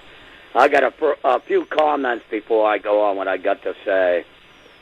First, I think I'd rather watch grass grow than watch soccer, or sucker as I like to call it. 1-0. What a sport. And then number 2, I don't hear Leonard Skinner on your station anymore. Well, that's Mike. You got to talk to Mike. I don't know what Mike has against Leonard Skinner because I love Leonard Skinner. So I'm with you all the way, Bill. Now, Bill, I'm just curious, buddy. What do you make of the issue of illegals, people on temporary protected status, the Haitians, and you're a racist if you want these, Haitian migrants now to be sent back? Where do you stand on that, Bill? Well, they got to go back. It's the thing I'm worried about, though, is what do they call it, where you're born here, you come from a foreign country and you squat out a couple of kids. I have a feeling that one they think is going to pass. What do you say about that? I'm worried. I'm very worried about the birthright citizenship case. And my fear is, Bill, and I think you're anticipating it, The Supreme Court is giving Trump these victories now because when they drop the hammer on the birthright citizenship case next week, and Trump says, well, the Supreme Court's against me, they're going to say, what do you mean we're against you? 617-266-6868. Very, very quickly, I want to read something that I received. By the way, you can text the Kuhner Man, 70470. The person has asked for anonymity, so I'm not going to mention that person's name or location or anything. So let's just say this. This individual has worked her entire life. She said she graduated high school, didn't go to college because her parents said, you know what, you don't really need college. You're probably going to get married. The man will take care of you. She's a bit of an older generation. And so she said, the parents said, just high school's enough. Just go out and work. And she said both her parents, they never got a college degree, but they worked really hard, both the mother and the father. And, as she said to me, we never missed for anything because our parents were workers. So she said, I've worked my entire life and I've never taken a dime of welfare money. And now I'm pushing 70 years old and I can't live on Social Security. It's not enough. So even at the age of 69, I get up every day, every single day, and I work and I work and I work. And she's afraid Social Security is not going to be there for her because everybody says the money's running out, and they've been kicking the can down the road for a long time. And then she points out, I did have a little bit of savings, but when I had COVID, I wasn't able to work. And so I had to pay my mortgage payments. And then, luck have it, she had a kitchen issue. And so basically all of her savings were eaten up during COVID when she came down with COVID. And so she's living check to check. And her point to me is, as she wrote to me, Jeff, it's sad, it's maddening, it's infuriating. Here I am, an American, my parents Americans, I'm a birthright citizen, this is my country, and I've been working nonstop for over 50 years. I don't have enough money to retire. Social Security is too small to live on. I've never got a single penny in government assistance. And yet these illegals come here, strangers, foreigners, lawbreakers, criminals, invaders, and I hear $2,000 a month, EBT, free health care, free dental care, free housing, free food, free iPhone, free everything. And I'm struggling to make ends meet. And she says, at times, I almost begin to cry. Now, this is and I'm getting a lot of these. I'm just giving this person as an example, but I'm getting a lot of people saying, Jeff, I'm feeling so demoralized. And this is my answer. Okay? A, you should be pissed off. Sorry to be vulgar, but you should. You should be really pissed off. Because what our elites have done to us, the Uniparty, the rhinos and the Democrats combined, these scumbag globalists, these traitors, what they have done is to me criminal. What they have given these illegals is criminal. Okay, there's no question. But I think people are forgetting one important element here. And to me, this is everything. What these illegals and welfare leeches, what they're doing is theft. It's theft. They're stealing other people's money. That's theft. It's a mortal sin. I'm not just saying it's criminal, they should go to jail. What I'm saying is, in a spiritual, moral sense, It's a mortal sin. In fact, it's a deadly sin. It's a violation of one of the 10 commandments. Thou shalt not steal. Now, I'm telling you, they're going to face a reckoning when they meet their maker.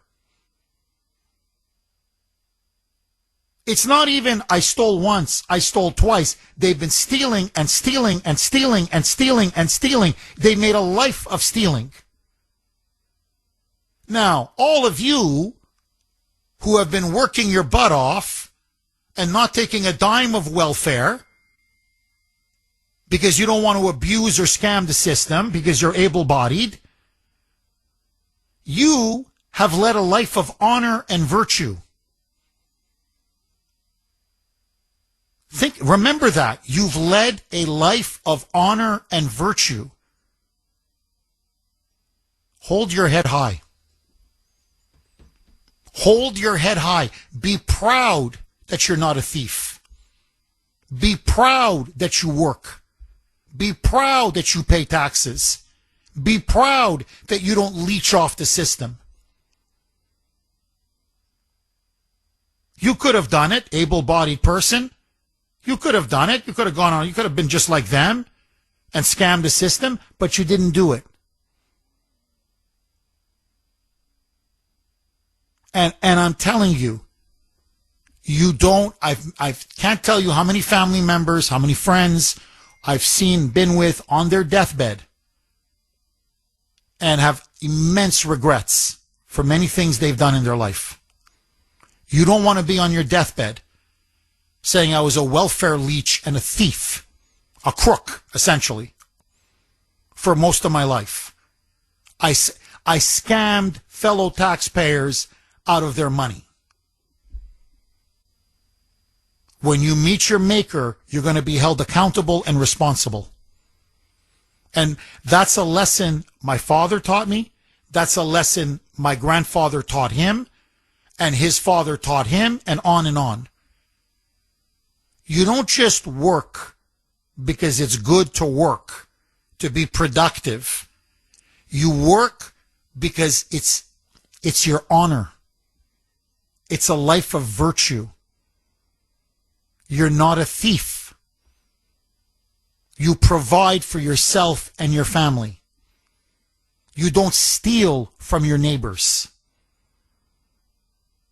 And in the end, not only is its own reward, and you should always hold your head high and be proud. You should be proud to be a working man or a working woman. But in the end, God sees all, God knows all, and God will reward you. Anyway, just my opinion. Take it for what it's worth. 617-266-6868 is the number. Honestly, I know this sounds crazy. I pity them. These welfare bums, and I pity them. I truly pity them. I'm like, okay, yeah, you got your stupid, video games, and, you've got your EBT cash, and you're sitting around with your free dental care and your free health care, and what have you contributed? What have you done? What have you made of yourself? You're a human parasite. That's who you are. That's what they're going to say about you when you die, when you pass away. That's your legacy in this world. I'm sorry, you're a loser. You're pathetic. Now, again, I'm not talking about somebody who's disabled or whatever, a single mom with having to feed several children. I'm not talking about that. By the grace of God, there go I. Or you're unemployed or whatever. That happens, you need help, that's life. I'm talking about, like these migrants. You're healthy, able-bodied. 617-266-6868 is the number. Okay. This is a really interesting poll question, and full credit to Sandy. This is Sandy who came up with it, in the wake of the Supreme Court decision on TPS Haitians, TPS Syrians, and really now TPS migrants from 17 countries. So immediately, it's going to impact about 450,000 Haitian and Syrian migrants on temporary protected status. But it's going to be 1.2, 1.3 million, as I said, from Afghanistan, South Sudan, Venezuela, El Salvador, Nepal, Ukraine eventually. So this is now going to remove a massive hurdle, enabling Trump to deport a lot of migrants. And so the Kuhner Country poll question of the day, sponsored by Mario's Quality Roofing, Siding, and Windows. Should employed temporary aliens, that's the technical immigration term, they're temporary aliens, but they have a job. Okay, they're employed. So should employed temporary aliens already in the United States, should they be exempted from the Trump administration's deportation policy? This is what many are arguing. I don't agree. You know my position. Deport them all. But I want to hear from you. If these are TPS migrants, they're temporary aliens. Many of them have a job. They've been here, many of them for years. Should they not be deported? Should they be given an exemption? A, because they have a job. B, they've put down roots. And C, they've been in the country now for a while. Should they be given a special exemption? A, yes. B, no. You know where I stand. I am a no all the way, baby. But that's me. You can vote on our webpage, wrko.com/Kuhner, wrko.com/Kuhner, KUHN is in national ER. You can also vote via X, my handle there, all one word, at the Kuhner Report, at the Kuhner Report, KUHN is in national ER. Lines are jammed. Joe in Hudson. Thanks for holding, Joe, and welcome. How you doing, Jeff? What's going on? I'm good. How are you, Joe? Yeah, I'm doing well. Well, the one thing is I'm at a job. I just got here, so I'm walking out to talk. So I think that they lost their chance when they came over here. They blew their chance. They knew that they were going to be here temporarily, and they could have, used that time to maybe learn English, educate themselves, because we probably would have paid for it, and showed somebody that they deserved to be here and could have applied for citizenship and everything. And I think that when they were here, that's what they should have done. And then they wouldn't be in the situation, or some of them wouldn't be in the situation that they are, that they have to leave the country. You know what I mean? Well, Joe, that's a very good point. And the other thing I would add is, many of them have been here 10, 15, some even 20 years. But most of them 10, 15 years. Some of them came in under Biden. Biden allowed a lot of them in. But many of them also came in under Obama. Joe, 10, 15 years. You can save a lot of money in this country, especially if you're getting all these government benefits on top of everything else. And so, okay, you're sent back to your home country, but you're going to come back with thousands of dollars. And thousands of dollars in those places, believe me, it goes a long way. That's, land, a farm, a house, an apartment. I'm not trying to be funny. I mean, seriously, it's pigs, it's goats, it's cows. Many of them come from rural areas.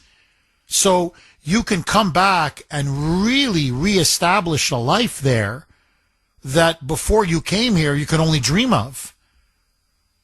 And, and again, Joe, I don't want to, be a tape, but temporary means temporary. If I'm admitted into a country and given temporary protected status, A, I'm grateful you let me in, because that means there's a civil war or an earthquake or a flood or a natural disaster that's killing people. So you gave me refuge. You saved my family's life and you saved my life. So thank you. Mwah, mwah, mwah, mwah. I kiss the ground that I walk on. And then I'm saying, look, we're on a 2-year limit or 18-month limit, or, okay, well, they extended it another 2 years. Well, okay, keep saving. You know, my attitude is eventually we're going to have to go back. Unless I do something, as you said, to make an application for a green card or for permanent status and make the effort, learn English, whatever. But, you know, this sense of entitlement, well, I've been here now for 10 years. You got to let me stay here forever. Why? But why? I'm sorry, why? You were let in on a temporary status basis. Okay, fine. And what now? That temporary becomes forever? I'm sorry, no. So, you know, I think after a while, Joe, we have to start saying to people, this is a country. We're not running a freaking charity. This is not the Salvation Army. And we've given you so much of our taxpayer dollars. I'd like to hear a thank you. Where's the gratitude? I don't see the gratitude. So, you know what? I'm sorry. Go back. And by the way, they say, well, our children were born here, so technically they're American citizens. Great. Take your children with you, take care of them, and then when they turn 18, they can come to America. What's the problem? Had you not come here and given temporary protected status, and they were born in, I don't care, take your pick, Haiti, Syria, Afghanistan, Nepal, South Sudan, wherever, they would not be American citizens. So we even gave you an extra gift. So that's not an argument for you to stay. That's an argument for you to be grateful. So when you go back, you say, hey, you know what? My kid's an American citizen. Ha ha. And my child at 18 can go and live in America. You know, it's never enough. It's never, again, it's like people on welfare in general. They never say thank you. They feel they're entitled to the money. You're not entitled to money. No one is entitled to anything. Certainly not to stay in our country. Joe, am I wrong? No, because when you are coming into this country and you don't earn anything to be here, if you don't earn the right to be here, you just like they do with their houses and everything like that. How many times do they trash the houses and everything? They didn't earn that house. You know what I mean? They were given that house. When you're given things, how many times do you really appreciate what you're given? Bingo. To earn it. And that's why you come in, you know, legally, and you came in legally. Look at what you had to earn and what you had to pay to get into this country. So you wanted to be here. You wanted to be an American. You wanted to assimilate. They do not want to be Americans. They just want to be in America. There's a huge difference with that. And I just don't understand why a lot of people don't understand that. We're not being prejudiced against them. I hate when people call me a racist or something like that. I stop the argument and I walk away as soon as that word comes up. But, you know, the thing is that you just have to earn it. You have to appreciate what you have in this country. And if you don't, you know, that's we don't want you. No, you're right. We don't want you. You're dead on. And I want to thank you, Joe. Very, very good call. Look, it's human nature.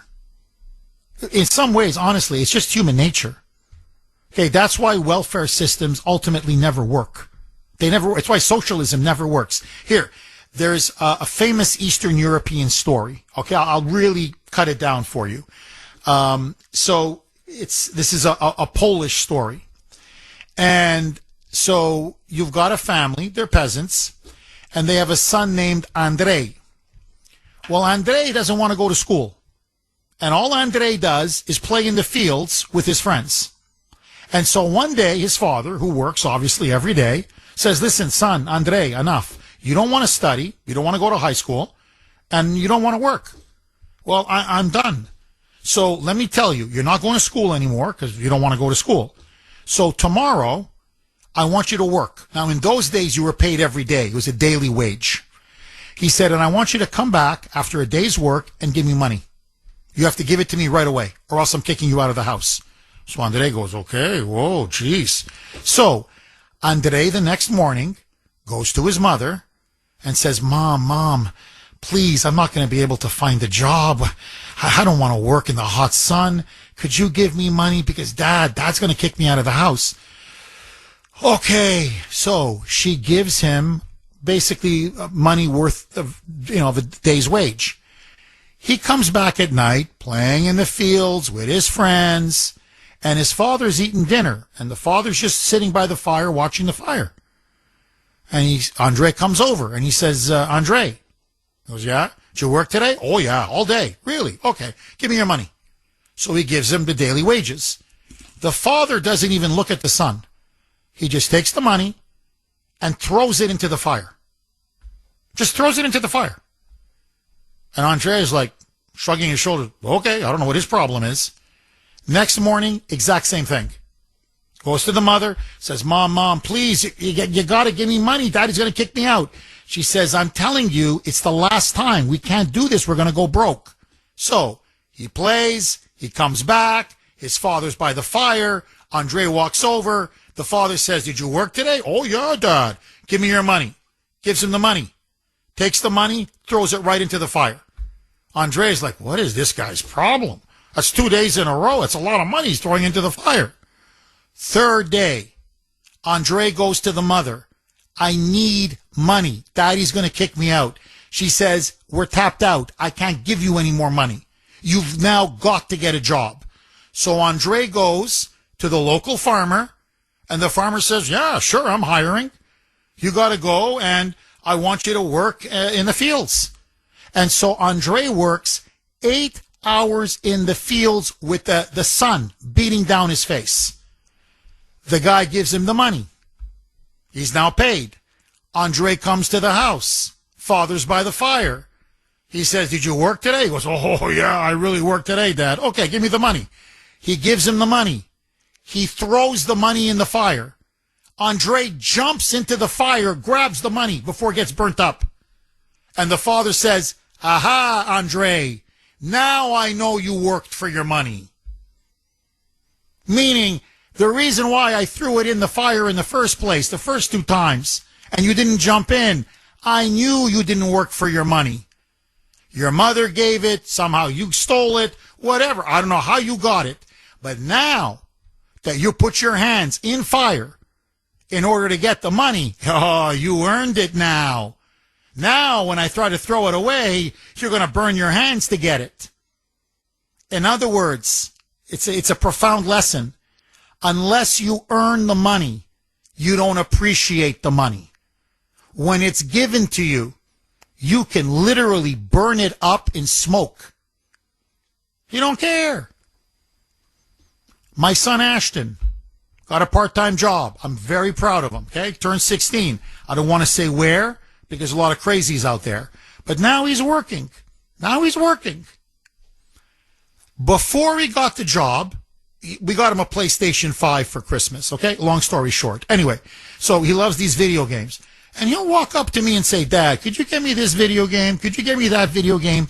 Every freaking video game is at least $50, if not $60. And he acts like it's nothing. I'm like, son, that's expensive. Actually, I'm not going to keep buying you these games, $50, $60 a pop. Come on, Dad. Well, now he's making his own money. He's got to work $15 an hour. He's got to work now. Just yesterday at the kitchen table, I said, hey, Ashton, you kept asking me for this one. I forget what it's called. Some video game. It's $59.99 or something. I said, you kept saying, come on, Dad. I said, Ashton, you have money now. Why don't you buy it? This is his answer. Oh, that's too expensive. I go, what do you mean it's too expensive? Dad, it's $60. That's 4 hours work. I'm not going to give up 4 hours work for a $60 video game. No way. But Ashton, you had no problem asking Daddy to pay for the $60. Huh? That wasn't a sweat off your brow. So when I was paying for it, it was no problem. Now that you're paying for it, you know the value of that $60. Huh? Now you're going to watch your money. That's why you have kids get jobs. Because when they earn it, then they really appreciate it. That's human nature. That's welfare. They're not earning what they're getting. They haven't earned their house or their apartment, their food, their health care, their dental care, their iPhone. They haven't earned a thing. It's just been given to them. They're like Andre. It doesn't matter how much money goes up in smoke, but if they were working and busting their rear end, then they would appreciate everything. 617-266-6868 is the number. Nancy in Framingham. Thanks for holding, Nancy, and welcome. Good morning, Jeff. Hi, Nancy. My feeling is that welfare in 1947 should never have come on in. It's horrible, horrible. It's been a horrible program. It's been abused immensely. My feeling is I don't care whether you're working or you're not working. You need 3 tiers of immigration removal. 1, to remove this program totally, completely, and get the people out of here. The Sumerians that are in Minnesota and everywhere else, even though they didn't commit violent crimes, they came over and illegally. Out they ought to go. And of course, at the 3rd tier system are the ones that commit the real heinous crimes, and out they ought to go.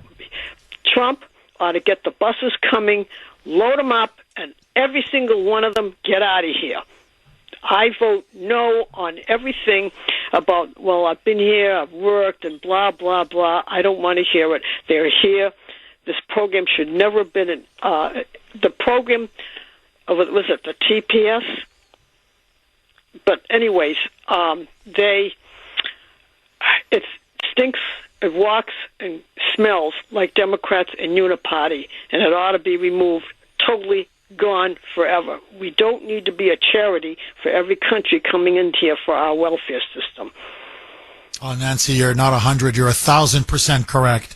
And let me just, because we have an example now, an actual example, and I feel very bad. I really do for the people of Venezuela. They recently had a massive earthquake. Some are saying 7.5 magnitude. Some are saying 7.2. Anyway, whatever. It was above 7. And it hit the capital, Caracas, and it hit it hard. And they don't have housing infrastructure the way we have here. These homes were designed 40, 50 years ago. They're shabby. The communists did nothing to modernize them. So when that 7 point whatever, 2, 5, whatever the magnitude was, hit, building after building after building just collapsed. Okay? It's a humanitarian catastrophe. Hundreds are dead. Hundreds more are missing. Now, under TPS, temporary protected status, in theory, Venezuelans who've lost their homes, and it will take years to rebuild, or people in certain areas of Venezuela has been absolutely decimated. The factories have, collapsed. The whole towns have collapsed. So they're saying, look, we're refugees now because of this natural disaster. We can qualify for TPS, temporary protected status, and come to America for, say, 18 months or 2 years. Now, my argument is don't bring them in. I'm not trying to be cold-hearted. I don't think we should bring them in because we know you bring them in, they're going to be here forever. Help Venezuela rebuild. Trump says they're going to send in some aid to help out the UN, the world. Help them rebuild their country and let them stay in their own country. I don't think it's even good for that country to let them, look, in Haiti, the people that were coming here were doctors, lawyers, professionals, teachers, nurses. That's why so many of them work as nursing assistants. So we emptied out the best, the cream of the crop from Haiti and other countries to come here, They mooch off of our welfare system, so it's bad for us, but it's also bad for the country they're leaving because their best people are coming here. So to me, in the wake of this massive earthquake, instead of bringing Venezuelans into the United States, leave them there, help rebuild their country, and let them stay there. Just because there's an earthquake doesn't entitle them to come into our country. Am I wrong? I don't even want them here. I'm sorry about the earthquake. That's too bad. That's life. Life isn't a bowl of cherries. So therefore, they ought to stay there. And actually, if you gave them education help, sending Americans, some people down there to help them build, like teach them how to build, that would be a better idea. Bingo. Bingo. You nailed it, Nancy. You absolutely nailed it. Nancy, thank you so much for that call. Make them independent, make them self-reliant, make them self-sufficient. Right? You know the expression, you give a man a fish, you fed him for a day. You teach a man how to fish, you fed him for life. 617-266-6868. Rob in North Andover. Thanks for holding, Rob, and welcome. Rob, do we have you? Good morning. Yes. Yes, Rob. Go ahead, my friend. All right. So very briefly, temporary, they need to all go. The word temporary means temporary. Doesn't mean permanent. Very basic. You want to call me a racist? You can. Not you. Whatever. My wife is black.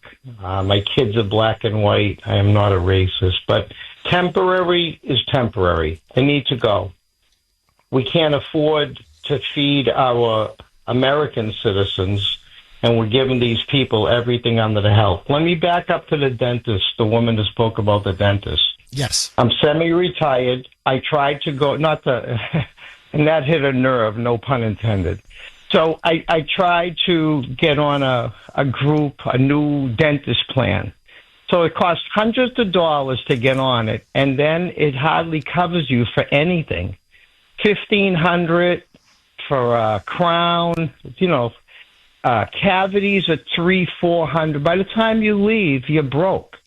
My friend who works has a brand new $50,000 truck. He's in Mass Health, all free dental.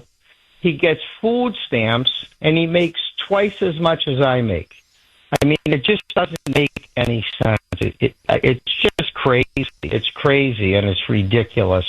They just need to get out.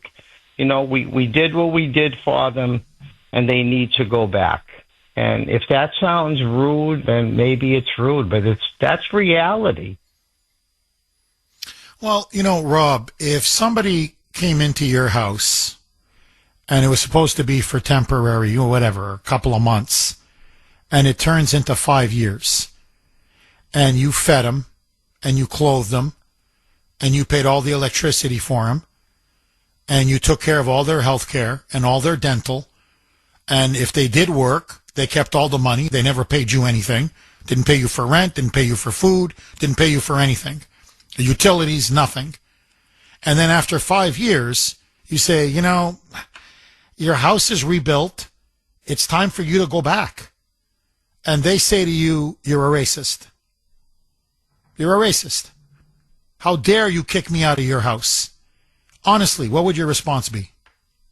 That's just liberalism. That's communist, and that's just an excuse, a basic excuse, and people are buying into it, and we continue to suffer.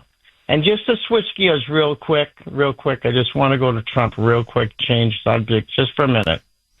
Gas prices have dropped a little, but when are these food prices going to go down? I agree. He's got to get inflation down. He's got to get energy down, and hopefully that's going to get food down. But you're right. Food is still way too expensive. I agree with you completely, Rob. Rob, thank you very much for that call. Right? But just to, go back to my analogy with Rob. So someone who was supposed to stay in your house for a couple of months ends up staying for 5 years. And they've been eating your food. You've been paying their bills, their utilities. You've been taking care of them, their clothes, their health care, their dental. You've been paying everything for them. And after 5 years, you go, look, I'm sorry, your house is rebuilt. It's time to go back. This was only supposed to be a couple months. It ended up being, 60 months. And I'm going broke. I can't afford it. Now, wouldn't you expect them to say, thank you at a bare minimum? Thank you? No, they call you racist and say, how dare you kick me out of your house? So my answer would be, Rob is very polite. I would be honestly blank off. I'm sorry. Get the blank out of my house, you ingrate. That would be my answer. You're an ingrate. Get the hell out of here. I do all this for you and your family, and this is how you pay me back? So that should be our response. Well, you're a racist. You can call me whatever you want, buddy. You're a freeloader. Get the hell out of here. 617-266-6868. Jose in Quincy. Thanks for holding, Jose, and welcome. Good morning, brother. Happy birthday to the United States 250. God bless you. Yes. Jeff, before I make the checkmate argument on illegal immigration, I just want to piggyback off something you said about your son working. One of the proudest days of my life was when my son got a job, and he was at a supermarket. I went to pick him up 10 o'clock at night. He didn't know I was watching, but he was collecting the carriages in the parking lot with an orange vest on, 14, 15 years old, 16, whatever it was. I was almost crying. I was so proud, Jeff. He was working. But let me get to this illegal immigration. Jose, please, can you? I promise I'll give you all the time in the world. I teared up. Just like you, I teared up. When I saw him, I have to be careful because if I give away his uniform, people will know where he's going to work. But when I saw him with his uniform, and like you, I was waiting to pick him up, and I saw him working inside, the building, and I saw him interacting with staff members and customers, I just started to tear up. I said, my boy, look at him. When I adopted him, he was so small. He was 18 months, and just like exactly the way you reacted. He's big, he's strong, he's confident, he's got a job, he's going to start learning to provide for himself, become a man slowly. It's a very special feeling. I know exactly what you're saying. Joining us now, as she always does at this time, she is the co-founder, CEO, and president of Kelly Financial Services. And yes, that is her wonderful name, Kelly. Kelly, how are you? Good morning, Jeff. I am good. One retirement myth I hear all the time. My retirement will be simple, so I really don't need a plan. Sometimes that comes from people who feel they haven't saved enough to worry about it. Other times it comes from people who believe they've saved plenty and everything will simply work itself out. But retirement isn't just about money. It's about health care decisions, family responsibilities, housing choices, changing priorities, and adapting to whatever life brings your way. That's one of the reasons I wrote my book, Retire Your Fear, Plan Your Future. My goal was to help people see the bigger picture and approach retirement with greater confidence and less uncertainty. At Kelly Financial, we help individuals and families organize the pieces of their retirement picture so they can make informed decisions about the future. To request your complimentary copy of Retire Your Fear, Plan Your Future, give us a call or email us at kelly@kellyfinancial.org. Jeff, I'll continue this conversation tomorrow morning at 9 a.m. on Safe Money Strategies Radio. Do tune in or go to our website for the radio rewind. Jeff, have a wonderful weekend. My best to Grace and the kiddos. Thank you, Kelly. All the best to you and everyone at Kelly Financial. To get a copy of that book, Retire Your Fear, Plan Your Future by Kelly. And I urge all of you, if you can, do get it. Call now, 888-800-1881, 888-800-1881, or you can actually email Kelly herself personally, Kelly at kellyfinancial.org. That's Kelly at kellyfinancial.org. 9:35 on the great WRKO. Jeff Kuhner, Boston's bulldozer. Okay, let's go right to Jose, right back to Jose in Quincy. He is now going to deliver the checkmate argument. Jose, let her rip, my friend. Jeff, I want you to imagine you're sitting in a third world country in a cinder block home.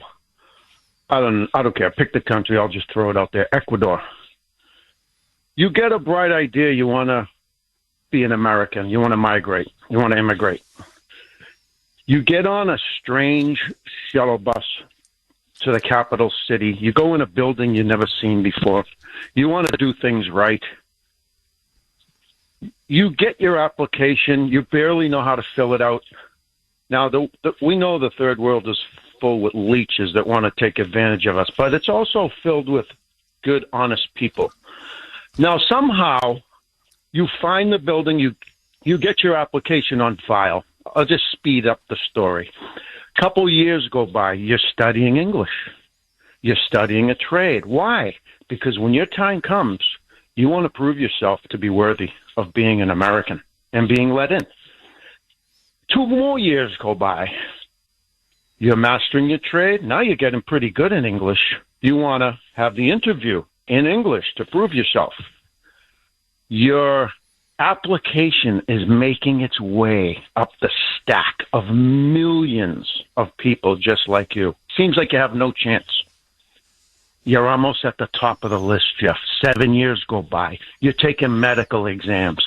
You're taking English proficiency exams. Why should we give you an interview? This is why. You're almost to the top, Jeff. Biden opens the border and 20 million leeches come in and they get transported to the city of their choice and all this free money and benefits. Now, if you want to flood a country with third world immigrants, why not take it off the list of legal applicants? We all know why. Because they're not going to be dependent on the government. They proved themselves. The leeches that went through the border under Biden, they're always going to be dependent on the government. And the government can control them. So why can't you take them off the list of legal applicants, Jeff? Take the floor, Jeff. It's checkmate. Or if you want to use a tennis analogy, game, set, and match. You nailed it. And by the way, that used to be our immigration system. People would learn English. They would do a criminal background check, a health check. They'd have a trade, or they could develop a trade or a skill. And they were itching to come to this country to contribute, to assimilate, to work, to produce, to become an American. And they would give everything to come here. And you nailed it. Biden then opened up the border. And all the leeches came pouring in. And this guy gets screwed, or people like him are the ones who got screwed. And you're right. Why wouldn't Biden? Even if you want to take them from the third world, you're right. There's so many of them that are hardworking, qualified, speak English. They'd be perfect. You nailed it. Because they'd be working for themselves. They'd be paying taxes. They'd be self-sufficient. They're not going to vote for the Democrats. They're not here for a handout. So you got to bring them in, low skill, no English, low education, and basically people are here for a handout. And you're right. Once you go on welfare, okay, once you're completely dependent upon the government, the Democrats own you. They own you. And that was the plan the entire time. So this has nothing to do with hating immigrants, hating people from the third world, racism, the color of people's skin. No. This is about power, and this is about the Democrats destroying this country to achieve their globalist, communist, Marxist agenda. They want a one-party state, and that's how you do it. Jose, you destroyed them. I'm telling you, my friend, you just destroyed them. It's over. This wasn't even a TKO. This was a knockout. Jose, thank you very much for that call. I mean, absolutely nailed it. James in Worcester. Thanks for holding, James, and welcome. No problem. Thank you. I just want to tell you what I've been through this winter. So Christmas Eve, I had a heart attack. New Year's Day, I had a heart attack. I am sorry. You had a heart attack on Christmas Eve and on New Year's Day? Christmas and New Year's Day while I was in the hospital from the first one, and then I had a third heart attack. So 3 heart attacks in a month. And my work did help me out a little bit, but not much. What I'm getting at is I tried to go to the system for help, financial, fuel assistance, whatever. I got told no. I make too much money. I'm like, I'm not making any money right now. I had just experienced 3 heart attacks, and then when my work money ran out, I was supposed to, get a note from the doctor to go back to work. He would not give me a note to go back to work, and the state, Massachusetts, wouldn't give me no money, no nothing, no fuel assistance, no food, nothing. And then I had to find a doctor to write me a letter to get back to work, and he did it, but he said I'm a ticking time bomb, and I'm in construction, Just like the welfare system failed me big time, and I'm American. Worked 30 years in construction. Sorry. I am so sorry. James, let me ask you this, and I think we know the answer, but I got to ask you. If you said I'm an illegal, I've had 3 heart attacks, but I'm not James from Worcester. Sal in Wakefield. Thanks for holding, Sal, and welcome. Good morning. Good morning, Jeff. I want to make an analogy, but a quick point first. The left, every time you talk about illegal immigration, illegals coming in, they're so compassionate. Oh, they're just trying to have a better life or whatnot. They don't care. That's a bunch of BS, because if they were casting illegal ballots for Republicans, it would end so fast. But the analogy I want to make, and I've always made, is if I had a family member, or anybody had a family member with a life-threatening disease that needed surgery, but you didn't have the money, $100,000 surgery, they're going to die if they don't get it. I go out and I rob a bank because I'm at my wit's end, and I get caught. Now, are they going to say, well, you know what, he had a family member that was going to die if he didn't get this money? No, I'm going to jail immediately. I'm going to prison. So it's no different than them coming and stealing from the taxpayers, in my mind, when you think about it. Oh, you're dead on. I love the analogy. I think it's an absolutely brilliant analogy. You see, Sal, you're dead on. Don't get me wrong. You're like not 100. You're 1,000% correct. The reason why a lot of people, like for many on the left, it goes above their head is they don't see welfare as theft. See, we used to see welfare as theft. Again, there are some people who really deserve it and they need it. I understand. I'm talking about, able-bodied people mooching off the system. That's theft. Okay? They now have turned it into an entitlement. No. You have a right to other people's money. That, by the way, Trump came out with a brilliant statement. I don't know if you saw it, Sal, where he said the Democratic Party is now a communist party. He said they're running communist candidates. The communist candidates have won. They're winning. And he said, I've been gearing for this battle my whole life. I've been waiting for this. He said, I knew this was going to happen. And he said, what is the essence of communism? This gets to our point. That people are entitled to everything. And everyone owes them something. Well, he says you don't have the right to take it from other people because they earned it. You see, that's the communist mentality. It's theft. That's what welfare is for these, leeches and parasites, able-bodied people. It's theft. But the left has convinced people, no, you have a right to a house. You have a right to health care. You have a right to free dental care. You have a right to $2,000 every month cash money. You have a right to a free phone, a free 3 catered meals a day, literally 3 catered meals a day. You have the right to free heating and free air conditioning and free electricity. No. Let Sal pay for it. Let the Kuhner man pay for it. Let all the taxpayers pay for it. So you're right. I don't care how dire your situation is. You don't have a right to my money. Because you're right, it's stealing. And if I was to rob a bank to save a family member's life, you'd still put me in jail. Why? Because it's stealing. Sal, do you think the American people understand what you and I are talking about? Do they support us, or do you think in the end they support all these illegals getting free benefits and free money? Well, the problem is when you see stuff on the internet, it's the young people, it's the generation coming up that's been indoctrinated in the universities. They just don't get it.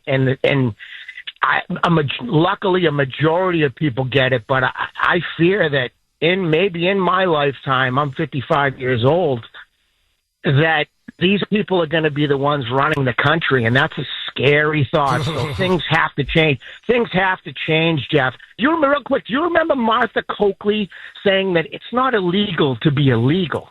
Yes. In this country. Now I'm compassionate, so I'm saying it's not illegal to be illegal. That's how crazy these people are, Jeff.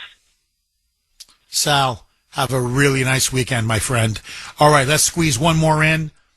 Kenny in Weston. Kenny, I hate to do this to you. 1 full minute. The floor is yours. Go.